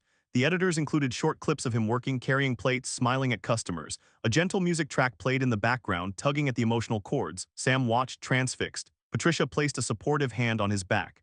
"They did a good job capturing the heart of it," she whispered. Indeed, the video ended with footage of various customers stepping up to defend Sam, followed by a final shot of Sam saying, "We're really all just people trying our best." The screen faded to black and text appeared, "Stand up for those who are mistreated. We all deserve respect." Sam exhaled. Wow. His voice quivered with emotion, seeing his real life and the community's response framed in such a powerful narrative. He glanced up at Patricia. "I think it's okay to release it, right?" Patricia nodded. "I agree, they actually handled it respectfully in the final edit, and your message is the highlight." Sam felt tears brimming in his eyes, but they were tears of relief and pride. "Can we let them know we approve?" Patricia typed a quick reply, nodding. "Done, they might have more tweaks, but it won't be long now." Sam slid the phone back across the counter, then went to check on his tables. Every step felt lighter, as though an invisible weight had lifted. His heart soared at the thought that people beyond the diner, beyond this small town, might see the video and be inspired to stand up for someone else. That afternoon, Sam couldn't wipe the smile off his face. Even the regular tasks, washing dishes, wiping counters, felt infused with a sense of purpose. The same father who had the pancake breakfast gave Sam a kind wave as he left, promising to bring his son for a meal someday soon. Sam thought about that little boy and hoped he'd grow up in a world a bit kinder than the one Sam had faced. Later in the day, the diner reached its usual afternoon lull, allowing Sam a brief break. He sat at a booth with a glass of iced tea, letting his mind wander. The rude words he'd heard echoed in his memory, but now they felt overshadowed by the supportive voices. In a few days, maybe a week, the final video would go live. Sam tried to picture the potential influx of attention. Would people across the internet leave supportive comments? Would there be trolls too, more cruelty? Probably. But Sam felt braver now, certain that the negativity would be drowned out by the positivity. Sure enough, 2 days later, Ryan emailed Patricia a link to the finalized video. It was titled, "Waiter with Down Syndrome Faces Discrimination, Community Takes a Stand." Sam and Patricia watched it from her laptop after closing time. The final cut was polished. It began with a heartfelt introduction by a narrator explaining that Sam is a diligent waiter who happens to have Down syndrome. Then it showed the staged scenarios, actors making insulting comments, hidden cameras capturing bystanders stepping in, and concluded with Sam's earnest on-camera plea for kindness. "They captured everything," Sam murmured, cheeks heating at the sight of himself on screen. "Wow," Patricia clicked around. "Posted it a few hours ago and there are already thousands of views." She tapped the refresh button. "More than thousands, Sam. This is going up quickly." Sam's stomach flipped with nervous excitement. "Can we see the comments?" She scrolled down, revealing an avalanche of reactions. Many were simple messages of support. "This is so heartbreaking but also inspiring," or "I love how the diner regulars stood up for Sam." Others directly addressed Sam. "Keep doing you, Sam. Sam, you're a rock star. We need more people like Sam in the world." Sam read them, his heart swelling. Patricia beamed, tears in her eyes. "You see, that's the real impact. You're touching lives, Sam." He nodded, blinking back tears of gratitude. "It's incredible." Over the next few days, the video spread across social media like wildfire. People on community forums shared it. Local news outlets picked up the story, hailing Sam as a hometown hero. Even the regional newspaper wrote a feature piece about the diner and its unwavering support for Sam. Suddenly, Sam noticed small groups of new customers arriving, people who'd watched the video and wanted to meet him or show their support. Some were parents of children with disabilities, others were just touched by Sam's story. They'd drive in from neighboring towns, greeting Sam with warm smiles and praising him for being an inspiration. Patricia's diner experienced a small boom in business. Patricia insisted on giving Sam a raise, though Sam was shy about accepting it. "It's only right," she told him firmly. "Your presence is part of what makes this diner special." Robert teased Sam about giving autographs. Andrea joked that the town should declare an official Sam Day. Everywhere he turned, Sam was showered with love. A few phone calls came in from reporters wanting interviews, but Sam politely turned them down, not wanting to become a media spectacle. He felt the video spoke for itself. A week after the video's release, Sam was going about his usual routine in the diner, offering coffee refills, greeting customers, when a voice behind him said, "Excuse me." He turned. Standing there was the tall man from that very first day of trouble, the one who had bumped Sam and told him, "Watch where you stand." The memory of that man's sneer flashed in Sam's mind, jolting him with a painful reminder. Sam's throat felt tight, but he mustered composure. "Hello, can I help you?" The man's face was different now, less arrogant. He shifted awkwardly on his feet. I saw that video about you, the one going around online." Sam stayed silent, waiting. The man exhaled, tugging off his baseball cap. His eyes darted around, clearly uncomfortable. "Listen, you might not remember me, but I came in here a while ago. I was rude to you and—" "I remember," Sam said quietly, heart pounding. The man swallowed. "Right.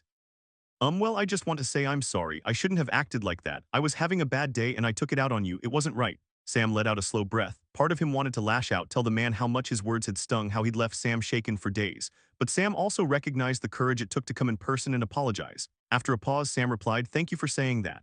The man nodded, looking relieved and yet still ashamed. "I saw the video and realized how awful I was. People in the comments were praising you for being strong, for dealing with bullies. It made me see I'd been a bully." Sam's chest tightened. "I appreciate your apology," he managed, voice trembling. The man lowered his gaze. "Can I buy a coffee, maybe? Sit a spell? No trouble, I promise." Sam glanced at Patricia, who was watching from the counter. She gave him a questioning look. Did he want this man to stay? Sam waited. Ultimately, it was still a diner open to the public. If the man was genuine, maybe it was a chance for closure. "Sure," Sam said at last. "Have a seat at the counter, I'll bring you coffee." The man cracked a faint, hesitant smile. "Thank you." He settled onto a stool and Sam poured him a cup of coffee. They didn't speak much, just occasional small talk. Eventually, the man stood up to leave, leaving a few bills on the counter. He caught Sam's eye, nodded, and said, "Thanks for letting me apologize." Then he headed out, letting the door shut gently behind him. Sam released a shaky breath, unsure how he felt. Patricia approached, placing a supportive hand on his shoulder. "Are you okay?" He gave a small nod. "Yeah, I think so, surprised mostly." Patricia offered a gentle smile. "You're touching hearts, even the ones that need to change the most." A lump rose in Sam's throat at that thought. "I hope so," he said, wiping his eyes discreetly. "That's all I really wanted." From that moment on, Sam settled into a new normal. Recognized by strangers, lauded by locals, yet still the same humble waiter who greeted everyone with a warm smile and fresh coffee. Over time, the online buzz simmered down, but the video remained a beacon of positivity for those who discovered it. And Sam continued living his life with grace, day by day, shift by shift, proving quietly yet unmistakably that people with Down syndrome or any difference could thrive when given love, respect, and opportunity. The diner, once an unassuming spot in a small town, had become a symbol of community spirit.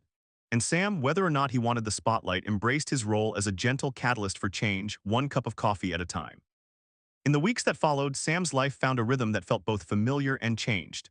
On the surface, the diner operated much as it always had. He arrived early, set out menus, organized the salt and pepper shakers, and offered a friendly greeting to locals and travelers alike.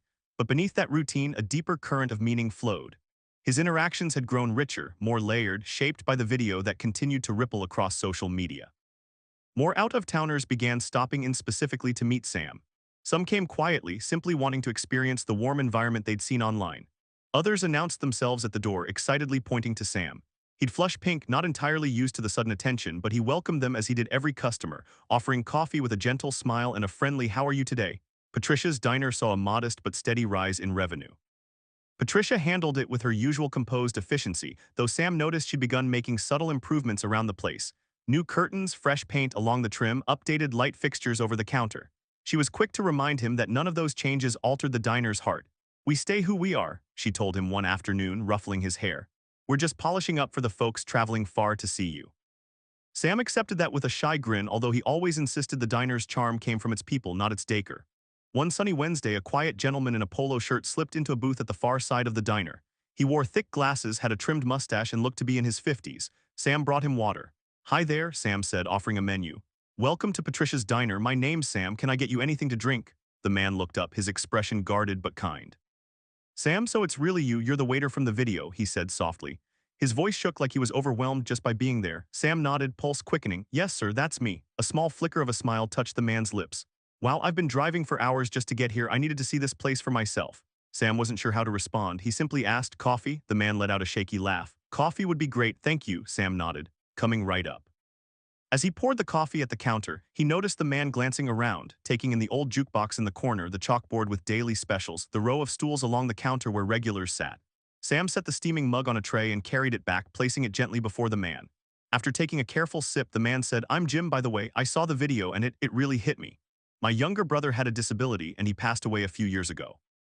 Watching you handle all that bullying, then seeing how the community came to your defense, it made me realize there are still places in the world where people care. Sam felt his chest tighten with empathy.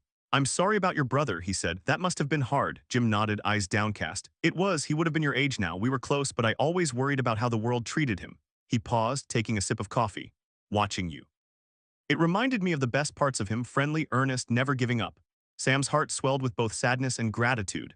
Thank you, he said gently. That means a lot. I'm sure he was a great person. Jim offered a faint, wistful smile. He was. Then he cleared his throat.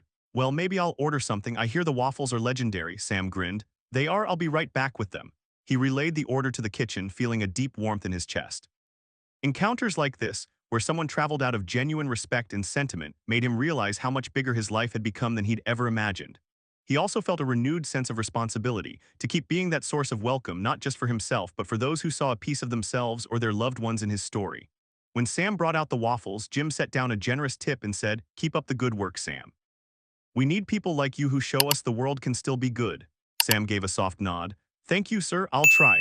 Jim left the diner soon after, but Sam replayed that conversation in his mind all day, tucking it into his heart like a cherished keepsake. In between these meaningful encounters, Sam enjoyed the continued friendship of the town's regulars. Andrea stopped by almost daily, and if she had no hair appointments, she'd linger to chat, recounting local gossip. Robert teased Sam that he'd be too famous to talk with old folks soon, but Sam always assured him no matter what happened, he'd never turn away from the community that stood by him. Harold, the quiet bookstore owner, began recommending more reading material to Sam. You might like this biography, he said one morning, slipping Sam a slim paperback about a chef with a disability who rose to prominence.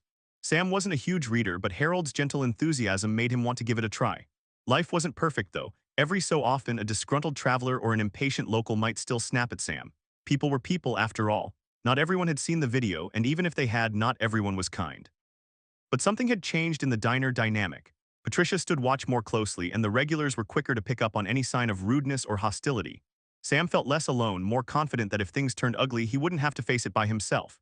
He also started noticing more folks with disabilities coming in. Some were children, others adults. Some had visible conditions, others invisible ones. They'd give Sam shy smiles or approach him directly. A teenage girl using crutches confided that she'd been teased at school. Another boy with mild cerebral palsy told Sam he dreamed of becoming a chef, just like the folks who cooked in the diner kitchen. Sam listened earnestly, offering each visitor the same warmth he gave every customer. He realized that in some way the diner was becoming a haven of acceptance. One afternoon, as Sam was wiping down the counter, a mother and her young daughter came in. The girl had Down syndrome, her bright eyes scanning the diner. She grinned widely the moment she spotted Sam, as if recognizing a kindred spirit. Sam knelt down, greeting the girl with a gentle wave. Hi, Sam said, his voice hushed. Welcome to the diner. The child beamed, tugging on her mother's sleeve. The mother smiled, tears brimming in her eyes. This is Bella, she said. She's 6. She saw your video with her older sister and wanted to meet you in person. Bella giggled, wrapping her small arms around Sam in an impulsive hug. Sam's heart melted and he hugged her back carefully. It's nice to meet you, Bella. The mother wiped a tear. Thank you for being a role model for kids like her. She's proud to see someone like herself doing things that other people sometimes say, oh, you can't do that. You show her it's possible. Sam swallowed, emotions thick in his throat. He glanced down at Bella, who was rocking on her feet, still smiling. I'm glad, he whispered. She can do anything she sets her mind to. This kind of moment felt like a gift. The mother and daughter found a booth, and Sam personally took their order, then brought Bella a small dish of whipped cream to top off her waffles, an extra treat courtesy of the house. Bella squealed with delight. Patricia, noticing the scene, surreptitiously wiped tears from her eyes behind the counter. Away from the diner, Sam's personal life also began to shift. Connie, his mom, watched with awe as her son navigated interviews, social media hype, and strangers who approached him on the street. She joked that she needed a second phone line just to handle the requests for Sam's appearances at local events. One evening, as they sat at their small kitchen table, Connie brought up a question that had been circling her mind. Sam, have you ever thought about speaking at schools or community centers? You know, telling your story. Sam blinked at her over a bowl of homemade chili. Speaking like a public speaking, Connie nodded. I heard from the principal at the elementary school he wants someone to come in and talk about bullying and acceptance. He asked if you might be interested. Sam's stomach knotted at the thought of standing in front of a big group. Taking on a short interview in the diner had been nerve-wracking enough. That sounds scary, he admitted, swirling his spoon in the chili. Connie reached across the table, placing a hand on his wrist. It's okay to be scared. You don't have to do anything that makes you uncomfortable, but think about all the kids who would look at you and see that it's possible to have a happy life, to do what they want, even if they have challenges. Sam let that sink in. He pictured Bella's wide grin, the father who said his son had Down syndrome, Jim from out of town who lost his brother. So many people had found hope in Sam's simple, everyday existence. If he could extend that hope further, I could try, he said slowly. I'm not sure if I'll be good at it, though. Connie smiled gently. You'd be wonderful. You don't have to give a long speech. Just talk from your heart about what it's like to work, face challenges, and be part of the community. You could also answer questions, maybe read a short statement. Sam nibbled his bottom lip. All right, Mom, let me think about it. But you can tell the principal I might do it. Connie's face lit up. I'll let him know. As word traveled about Sam's tentative step into public speaking, more invitations trickled in, a local church group, a youth center, even the regional library. Patricia teased him that he'd need an agent soon. Sam laughed it off, but he agreed to small appearances one at a time to see how it felt. His first speaking event happened on a Saturday morning at the elementary school's auditorium. The principal, Mr. Connor, greeted Sam at the door. Sam, thank you for coming, the man said, adjusting his glasses. The kids are excited to meet you. They've been talking about your video all week. Sam's heart hammered as he followed Mr. Connor down the hallway. The faint smell of crayons and pencil shavings brought him back to his own school days, which weren't always easy. Some kids had teased him back then. He wondered if that same culture still lingered. They reached the auditorium, a modest space with a small stage and rows of fold-out chairs. Sam glanced around, spotting the children in the front row. Some shifted in their seats, craning their necks to see him better. He recognized Bella among them, who waved vigorously. He waved back with a shy smile. Whenever you're ready, Mr. Connor prompted, gesturing to the stage. Sam gulped, swallowing the lump of nerves in his throat. Then he stepped onto the platform. A hush fell. There were maybe 50 children, plus some teachers and parents scattered throughout. Connie stood near the back, giving him a supportive thumbs up. Sam inhaled. UMHI, he began, hands trembling slightly. My name is Sam, I work at Patricia's diner. A couple of kids murmured excitement. That's him, another child gasped. He's the nice waiter from the video. Sam smiled a little, feeling a spark of courage. Yeah, that's me, so I'm here to talk about being kind. Sometimes people see me and think I can't do things because I have Down syndrome, but I can. I have friends, and I do my best every day. He paused, searching for the right words. I've had people be mean to me, say hurtful things. That's not okay. If you see someone being bullied, you can do something. You can say, stop that. You can tell a teacher or a grown-up. You can be a friend. A boy in the second row raised his hand suddenly. Sam blinked, realizing this was his first time dealing with a spontaneous question in front of a crowd. The principal smiled encouragingly and said, go ahead. Is it scary working in a diner when people are rude? The boy asked, fidgeting. Sam cleared his throat. Yes, it can be scary, but most people are nice, and when someone's rude, I try not to take it personally. Sometimes it's hard, though. That's why it's good to have friends and people who support you. Another little girl raised her hand. Are you famous? A few kids giggled, looking between Sam and the big welcome Sam. Banner taped to the wall, Sam flushed, chuckling softly. I don't feel famous, I'm just a waiter who ended up in a video. I'm the same Sam I've always been.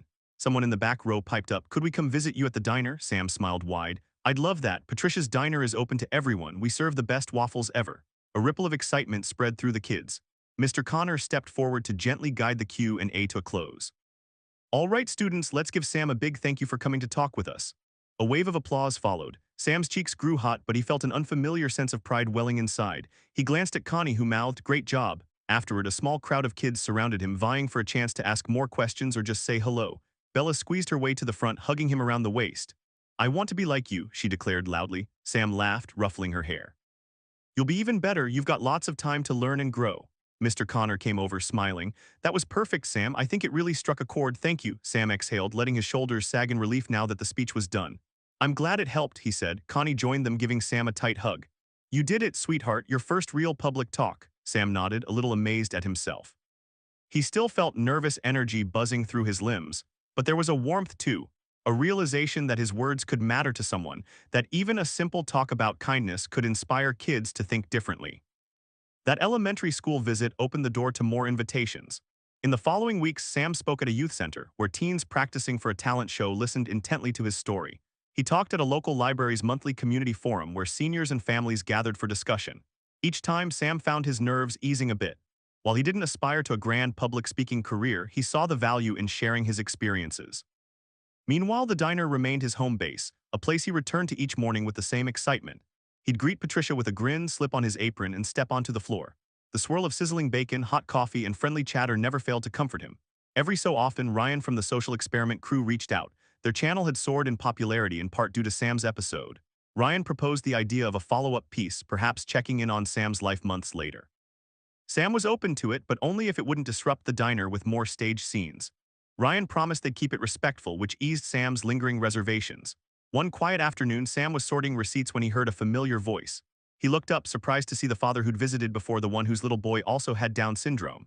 Except this time the man wasn't alone. With him stood a small boy, maybe 10 years old, with bright eyes and a nervous smile. Sam broke into a grin. "Hello again," he greeted. "You brought your son?" The father nodded, placing a hand on the boy's shoulder. "Yes, this is Adam," he paused, voice trembling with emotion. "Adam, this is Sam. You remember how we watched his video?" Adam nodded shyly, stepping forward. "Hi," he said, almost in a whisper. Sam squatted down to the boy's eye level, offering a gentle smile. "Hi, Adam, do you like pancakes?" Adam's face lit up at the mention of food. He nodded more vigorously. "With chocolate chips," he added. "Then let's get you some chocolate chip pancakes," Sam said, standing up. He guided the father and son to a booth, noticing the father's grateful expression as they settled in. A few minutes later, Sam brought them coffee and juice, plus a small coloring sheet for Adam. Patricia's diner kept a stack of them for kids. Adam scribbled happily, occasionally glancing at Sam with curiosity. "Adam starts middle school in the fall," the father explained quietly while Adam was absorbed in coloring. "He's nervous. Some of his classmates aren't always kind." Sam nodded, his chest tightening in sympathy. "I remember feeling that way, but hopefully he'll find friends who accept him," the father sighed. "I hope so. Seeing how you've succeeded helped both of us feel more confident. He's a good kid, smart and friendly, but you know, sometimes people just don't see that." Sam recalled his own school days, the fear of not fitting in, the occasional taunts in the hallway. "If he ever wants to talk, I'm here," Sam offered. "We can even exchange phone numbers if that would help." Touched, the father nodded. "Thank you, that means a lot." Sam brought Adam's pancakes, a fluffy stack with melted chocolate chips swirling through the batter, and the boy lit up with a grin. Watching him eat, Sam felt an unexpected surge of hope for the next generation, that maybe the world could keep evolving into a more inclusive place. When they finished, Sam walked them out to the door, shaking hands with the father. Adam waved goodbye, chocolate smudged on his chin, and Sam grinned back. "That's what this is all about," Patricia said softly, joining Sam at the entrance once they'd gone. "Not the fame, but those one-on-one moments where you make a difference in somebody's life." Sam exhaled slowly, feeling the weight of her words. "Yeah," he said, voice warm, "that's it exactly." A couple of months slipped by with a mellow, comforting pace. The fervor around Sam's video gradually settled, though every so often a new viewer would stumble upon it and show up at the diner. Sam continued speaking at small events here and there, discovering that, while it never stopped being nerve-wracking, it felt good to share his experiences in a way that uplifted others. Meanwhile, summer gave way to autumn. The leaves along the streets turned amber and red, rustling in crisp breezes. Patricia's Diner introduced seasonal specials: pumpkin pancakes, hot apple cider, hearty soups for chillier days. Sam loved the coziness that filled the diner in the fall, how customers would linger over warm drinks wearing scarves and sweaters. One chilly afternoon, Patricia approached Sam with a grin as he refilled a napkin dispenser. "I have a surprise," she announced, her eyes sparkling. Sam looked up. "Surprise?" She wiggled a small ring of keys. "I just signed a deal to buy the empty space next door. It used to be an old thrift shop, but they closed last year. We're expanding the diner." Sam's eyes widened. "Expanding, really?" Patricia nodded, excitement written all over her face. "Yes, with all the new customers and the local love, I think it's time. We'll have more seating, maybe even a small private room for group events. Could be great for hosting dinners, birthday parties, or even those gatherings you do for speaking. I want you to help me with ideas." Sam's heart soared at the thought of being included in such a big decision. "I'd love to help," he said, "but are you sure we can afford it?" Patricia gave him a mischievous smile. "Our finances have been healthy, especially since the video took off. Plus, I've saved up over the years waiting for the right opportunity. You think we should do it?" Sam beamed, nodding so hard it made Patricia laugh. "Absolutely." She patted him on the shoulder. "Great. We'll start small, cleaning, painting, maybe knocking down a wall to connect the two spaces. And I want your input every step of the way." Over the following days, Sam and Patricia made multiple visits to the empty storefront next door. Dust motes danced in the sunlight streaming through big windows. Shelves stood abandoned, some still holding random odds and ends from the old thrift shop. Sam wandered around, imagining where booths could go, how the kitchen might extend, and maybe even a small stage for local musicians or open mic nights. "Wouldn't that be fun?" Patricia mused when Sam mentioned the stage idea. "We could do community events in the evenings, maybe host a talent show or a fundraiser." Sam nodded, picturing the diner filled with music and laughter. "People might love that," he agreed. As autumn wore on, Sam juggled his usual waiter duties, speaking engagements, and helping Patricia plan the expansion. They developed a habit of taking a late lunch on Tuesdays, sitting in the empty shop to brainstorm. Patricia brought a big sketchpad and Sam would toss out ideas while she sketched them in rough layouts. What if we keep the retro vibe? Sam suggested one crisp afternoon, chewing on the end of a pen. But maybe with a few modern touches like phone charging stations near the booths. Patricia jotted that down, nodding. Good thought, people like to stay connected. Sam gazed at the blank walls, then turned to Patricia. We could hang community art here, like pictures kids draw or local paintings. She lit up. Yes, a community wall, that would be perfect. They worked through the rest of the afternoon, lost in planning. Even though Sam hadn't pictured himself in a leadership role for the diner, Patricia treated his opinions as valuable, and that trust filled him with confidence. Amid these positive developments, trouble sometimes found its way into the diner, as it does everywhere. One evening, a group of rowdy teens entered, loud and brash. They took a booth near the back, joking obnoxiously. Sam approached with a friendly greeting, but they didn't bother to look at him. When he asked if they were ready to order, one boy snorted, "Chill, man, we'll call you when we're ready." Sam nodded politely, stepping away. He felt a pang of worry. Rowdy teens could be unpredictable. He watched as they shoved each other, messing around in the booth. After a while, Sam tried again. "Would you like to order anything?" The same boy rolled his eyes. "Dude, can't you see we're busy talking? I can't believe they have someone like him working here," he muttered, loud enough for Sam to hear. Sam stiffened. He recognized the sneer in the teen's voice, that note of disdain. It shot him back to the day of the pushing incident, the rude customers, the hidden cameras, but he steadied himself. "Take your time," Sam said calmly, stepping back. From the corner, Andrea stood up, crossing her arms as she neared the teens. "Hey," she said sharply, "you want to respect the staff or do you want to leave?" One of the teens piped up. "Who are you, his mom?" Andrea's glare was fierce. "No, I'm a customer who knows Sam's a good person and doesn't deserve your attitude." The ringleader shrank in his seat. "We're not doing anything wrong," he muttered, but his bravado seemed dented. Patricia emerged from behind the counter, her lips set in a grim line. "Sam, are these customers giving you trouble?" Sam chose his words carefully. "They haven't ordered, they don't seem to want to." Patricia turned to the teens. "This diner is for paying customers who show respect. If you're here just to loiter and harass my staff, I'll kindly ask you to leave." One of the other teens leaned in, muttering to the ringleader. After a tense moment, they stood up, tossing a few crumpled bills on the table. "We'll get burgers somewhere else," the ringleader sneered, though his bravado was clearly forced. They stomped out in a noisy flurry. Patricia stared after them, shaking her head. Andrea exhaled, returning to her seat. Sam felt a swirl of relief and residual dread. "I'm sorry you had to deal with that," Patricia told him quietly once the teens were gone. Sam forced a small smile. "It's okay, I'm just glad it's over." Still, the encounter rattled him. Later that night, he couldn't shake the memory of the teens' sneering looks. He reminded himself that for every rude customer like them, there were dozens of kind ones. Yet a seed of worry remained. Bullies existed in every age group, and not all of them would be swayed by a viral video or a short speech. But the next morning, Sam returned to the diner, determined not to let fear overshadow the warmth of the place he loved. That day, a local teacher came in with a group of second graders on a walking field trip, and Sam served them with a bright smile. The children listened wide-eyed to his explanation of how the diner worked, how they prepared meals, and what his job entailed. By the end, they were waving enthusiastically and calling out, "Bye, Sam," as they left. Moments like that pushed away lingering shadows. As the renovation plans for the diner's expansion picked up speed, Patricia hired a contractor to knock down the wall.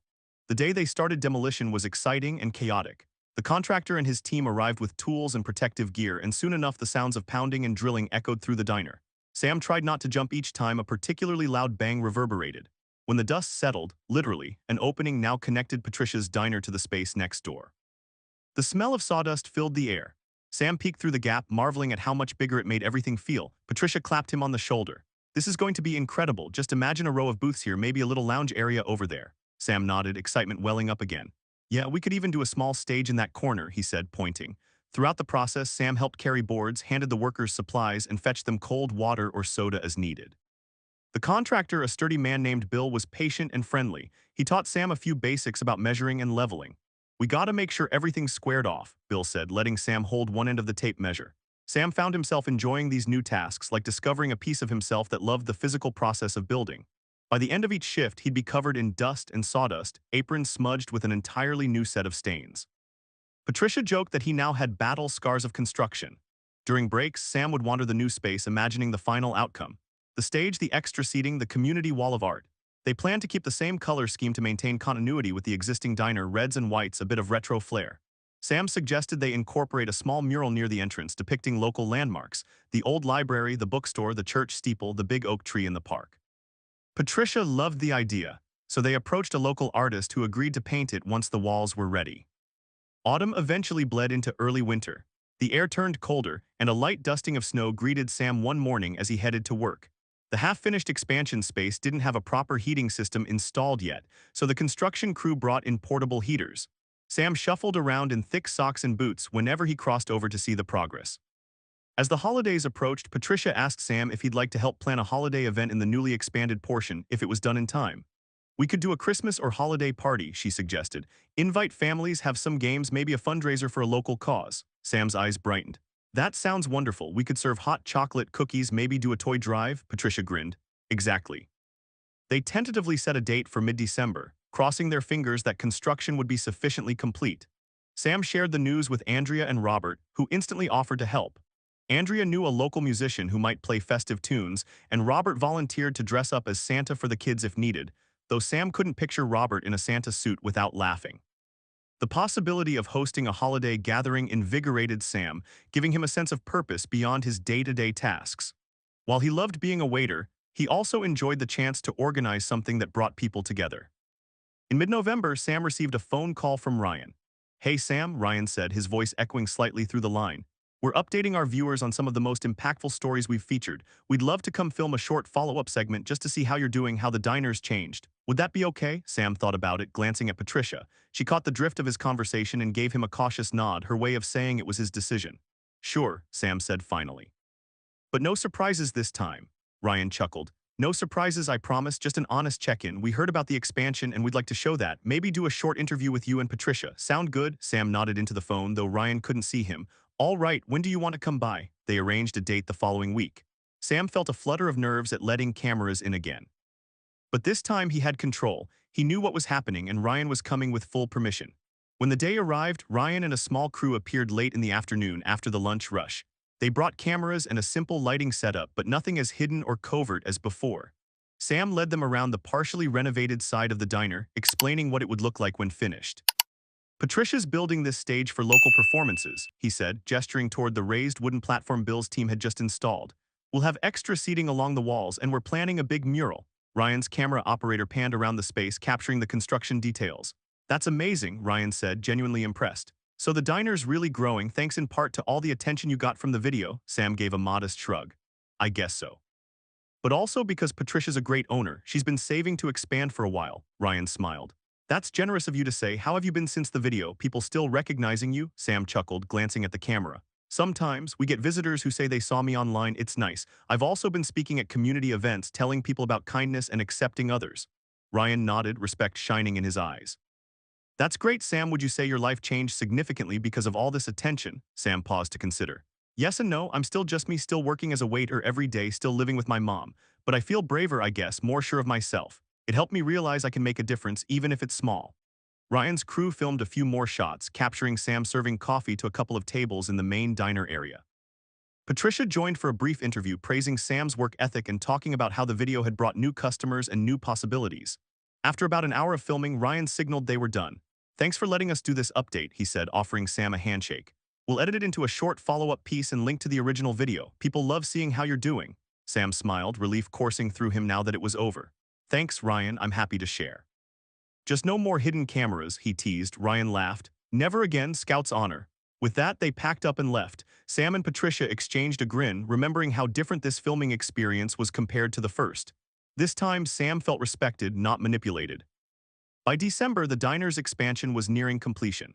The contractors wrapped up the major construction, leaving behind a bigger, more open space that connected seamlessly with the original dining area.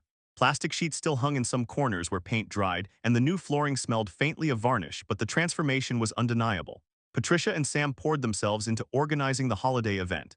They decided to call it a winter warmth celebration. Andrea volunteered to pass out flyers at her hair salon. Robert promised to gather some volunteers to help set up decorations, and even Harold from the bookstore contributed, offering to read a festive story to the kids if there was time. One frosty morning, Sam arrived at the diner to find Bill the contractor finishing the last details on the stage. A wooden ramp allowed for wheelchair access, ensuring the space was inclusive. Sam's heart warmed at that gesture. He climbed onto the stage, testing it with a few stomps of his feet. "Feels sturdy," Bill said, wiping his hands on a rag. Sam nodded. "Thank you, it's perfect." Bill gave him a friendly wink. "Glad to help. Heard you might do some speaking up here at the party." Sam felt a spike of nerves. Patricia had floated the idea of him giving a brief welcome speech to everyone. The thought of standing on a stage in front of a crowd, even in his own diner, was intimidating. But Sam couldn't deny a part of him wanted to greet everyone properly. "Maybe," Sam allowed, still deciding. Bill chuckled, picking up his tools. "You'll do fine." Once Bill was gone, Sam gazed around the new space, letting a wave of gratitude flow over him. A year ago, he never would have imagined any of this. He'd simply shown up for work, hoping to do a good job, keep his customers happy, and earn a paycheck. Now he was at the heart of a community that had rallied around him, and he found himself in a position of influence. When Patricia arrived, they spent the morning hanging garlands, stringing lights, and arranging tables for the upcoming winter warmth celebration. By lunchtime, Sam's arms ached from repeatedly reaching up to tack decorations to the walls, but he felt proud of the festive ambience taking shape. "We'll have a snack table over there," Patricia said, gesturing to a corner. "Cookies, cocoa, maybe some candy canes for the kids, and I've asked a couple local crafters if they want to set up small tables to sell homemade ornaments and holiday treats. Could be a nice chance for them to show off their work." Sam nodded. "I love that idea. It'll feel like a mini festival." Patricia placed a hand on Sam's shoulder, smiling. "Thank you for helping. I couldn't do this without you." He felt a surge of warmth. "We're a team," he said simply, and Patricia nodded in wholehearted agreement. The day of the winter warmth celebration dawned cold and crisp. Sam arrived early, decked out in a festive sweater his mom had bought him, dark green with little snowflakes across the chest. Patricia wore a red sweater with matching green earrings. They both teased each other about looking like a living holiday card. Volunteers arrived throughout the morning, carrying boxes of decorations, baked goods, and crafts. Sam directed them where to set up. Andrea's friend, a local musician named Grant, arrived with a guitar and a small sound system, testing it on the stage. The sweet sound of strummed holiday tunes filled the space as he tuned up. By noon, the newly expanded section of the diner was bustling with activity. Booths lined the walls, each draped in tinsel and lights. A small table displayed holiday crafts for sale, handmade candles, knitted scarves, delicate ornaments. Another table held trays of cookies and cups of steaming cocoa, with Sam overseeing refills and greeting guests as they arrived. People trickled in steadily, families with kids in puffy coats, elderly couples wanting a taste of holiday cheer, and many of the diner's regulars who came to show their support. Sam was in constant motion, offering directions, smiling welcomes, ensuring everything was running smoothly. Eventually, Andrea waved him over. "Sam, it's time for your speech," she teased, wiggling her eyebrows. Sam's stomach flipped. He glanced at Patricia, who nodded encouragingly. "Go for it," she said. He swallowed, moving toward the stage. He climbed the short steps, stepping in front of the microphone stand where Grant had been playing guitar. A hush spread through the crowd as people realized he was about to speak. Sam steadied his breathing, gaze sweeping over the familiar faces of Robert, Andrea, Harold, Connie, plus many new ones. A year ago, he would have frozen, but he reminded himself of all the times he'd spoken at schools, the library. This was just another friendly gathering. Hello everyone," Sam began, voice echoing slightly in the microphone. "Thank you for coming to our winter warmth celebration here at Patricia's Diner. We're so happy to share the new space with you." A smattering of applause broke out, and Sam felt relief swirl through him. "It's been a big year," he continued, "and I never thought I'd be standing on a stage talking about all these changes. But I learned that with a strong community, anything is possible." He glanced at Patricia, who gave him a beaming smile. "Patricia has been like a guardian angel for me. She gave me a chance to work here, and she's always believed in what I can do. And all of you have been part of that too, supporting me, supporting each other." He paused, remembering how the diner had stood behind him when bullies appeared, how they'd cheered for him in the viral video. "When I first got hired, I was nervous. I worried people wouldn't accept me. But every day I realized how kind and welcoming this town can be. Sure, we have our share of rude customers sometimes," he said, earning some laughter, "but more often people prove they care. That's what this celebration is about, sharing warmth, sharing kindness." The hush in the room felt profound, with only the faint hum of the heaters in the background. Sam took a final breath. "So thank you for being here, for being part of something good. Enjoy the music, the crafts, the cookies, and remember, we're all part of this community together." A wave of applause broke out, mingled with cheers and whistles. Sam's face flushed with emotion, but he smiled broadly. He stepped down from the stage, Andrea grabbing him for a quick hug. "That was perfect," she whispered. Patricia pressed a hand to her heart. "I'm proud of you, Sam," she said, her eyes suspiciously glossy with unshed tears. The celebration kicked into high gear after that. Grant played festive songs on his guitar, kids danced around in the open floor space, and friends chatted warmly over hot cocoa. People meandered into the main diner area for lunch or a slice of pie. Sam bustled about, ensuring no one went without a friendly greeting or a refill. In the midst of the festivities, Sam noticed a timid figure near the entrance, a woman in a worn coat holding the hand of a young boy. They hovered at the threshold, uncertain. Sam excused himself from a conversation and approached them. "Hi," Sam said gently. "Welcome, come on in, we have free cookies and cocoa." The woman smiled shyly. "Is this a private party? We just saw the sign." Sam shook his head. "No, it's for everyone. Please join us. I'm Sam, by the way." The boy peered up at Sam with wide eyes, and Sam grinned down at him. "You like cookies?" The boy nodded vigorously, gaze flicking to the table laden with treats. "Then follow me," Sam said, gesturing them inside. He led them to the refreshment table, introduced them to Patricia, and made sure they felt at ease. Soon they were sipping cocoa, chatting with other attendees, and wearing the same wide smiles as everyone else. That was how the day continued. People of all backgrounds, some from the town and some who'd seen the video and made a road trip, mingled in the cozy, newly expanded diner space. Sam felt like a host to all of them, weaving from conversation to conversation, ensuring they felt the sense of welcome he always wanted to give. At one point, Connie arrived from her own work shift, still wearing her name badge from the nursing facility. She found Sam near the stage and gave him a tight hug. "Look at you hosting a community party," she murmured, voice thick with pride. Sam hugged her back. "Couldn't have done any of this without you, Mom." She stepped back, smiling through tears. "I knew you had it in you. You've always had a big heart." When the sun dipped low and dusk settled outside, people began trickling out, many with leftover cookies or small holiday trinkets. Andrea and Robert stuck around to help clean up, stacking chairs and wiping down tables. Sam loaded empty cocoa cups into a bus tub, humming snatches of the tunes Grant had played.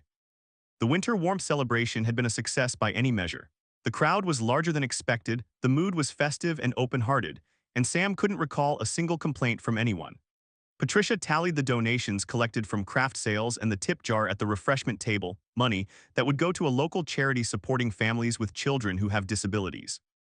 By the time the last guest left, Sam found himself leaning against the stage, exhaustion mingling with deep contentment. Patricia approached, also looking tired but jubilant. "We did it," she said, nudging his shoulder. Sam nodded. "Yeah, that was amazing." He gazed around at the new space, now littered with remnants of tinsel and confetti. In his mind's eye, he pictured how it looked earlier in the day, alive with music, laughter, and acceptance. "This is what it's all about," he said softly, echoing Patricia's words from before. "Bringing people together." She smiled, eyes warm. "Exactly." Andrea and Robert ambled over, arms full of decorations they were about to pack away. Andrea shook her head in mock exhaustion. "Sam, if you keep throwing parties like this, I'll need a raise from my salon job just to recuperate." Robert chuckled. "You mean time off, right?" Andrea winked. "Both," Sam laughed, the sound easing the tired ache in his muscles. He was grateful for friends like them, people who'd gone from being mere customers to a second family. They all pitched in to tidy up, sweeping confetti into dustpans and folding tablecloths. Connie joined in too, collecting leftover craft supplies to return to the local artisans. The air buzzed with a quiet satisfaction, the hush after a successful event. Finally, close to 10 at night, the diner sparkled once more, albeit with a few stray bits of glitter that defied their best sweeping efforts. Sam sank into a chair, letting out a sigh. Patricia dropped beside him, switching off the stage lights. "We'll worry about the final details tomorrow," she said, rubbing her neck. "Tonight, let's call it a day." Sam nodded, exhaustion pulling at his eyelids. Andrea and Robert said their goodbyes, leaving with small waves. Connie nudged Sam gently, eyes full of maternal concern. "Ready to go home, kiddo?" He yawned. "Yes, please." Patricia gave Sam a quick side hug. "Great job, Sam. This event was our vision, but you helped make it happen. Now go get some well-deserved rest." "Thanks, boss," he murmured. Connie and Sam stepped outside. The winter chill stung Sam's cheeks, but the sky was clear, dotted with bright stars. Soft crunches sounded underfoot as they walked over frosty patches of sidewalk. Sam felt the day's events swirl in his head. The music, the smiling faces, the quiet father and child who overcame their hesitation to join the party. It was all so vivid and full of promise. When they reached home, Connie unlocked the door, ushering Sam in from the cold. He trudged to his bedroom, barely remembering to change into pajamas before collapsing into bed. Despite his fatigue, a glow of satisfaction kept him awake for a few moments longer. He replayed the highlight reel in his mind, his short speech, the applause, the kids dancing, the sense of unity. This is real, he thought, all of it. He drifted off with a peaceful smile, grateful for what life had become. Not a perfect world, but a place where he was empowered, accepted, and able to shine light for others too. By early January, the sky above the small town glimmered with winter constellations, and the air felt crisp with new beginnings. Patricia's Diner, with its newly expanded section, had become a full-fledged community hub. The stage now featured a bright mural depicting local landmarks, and a cozy area by the window served as a reflection corner, where guests could browse community artwork or simply sit quietly with a cup of coffee. Sam, now comfortable speaking before a crowd, found himself giving a short welcome speech to a group of traveling college students who had driven in to experience the famous diner with the friendliest waiter. After finishing, he moved from table to table, making sure each visitor had all they needed: hot refills, a warm smile, and genuine conversation. Between greeting customers and checking orders, Sam occasionally glanced across the diner.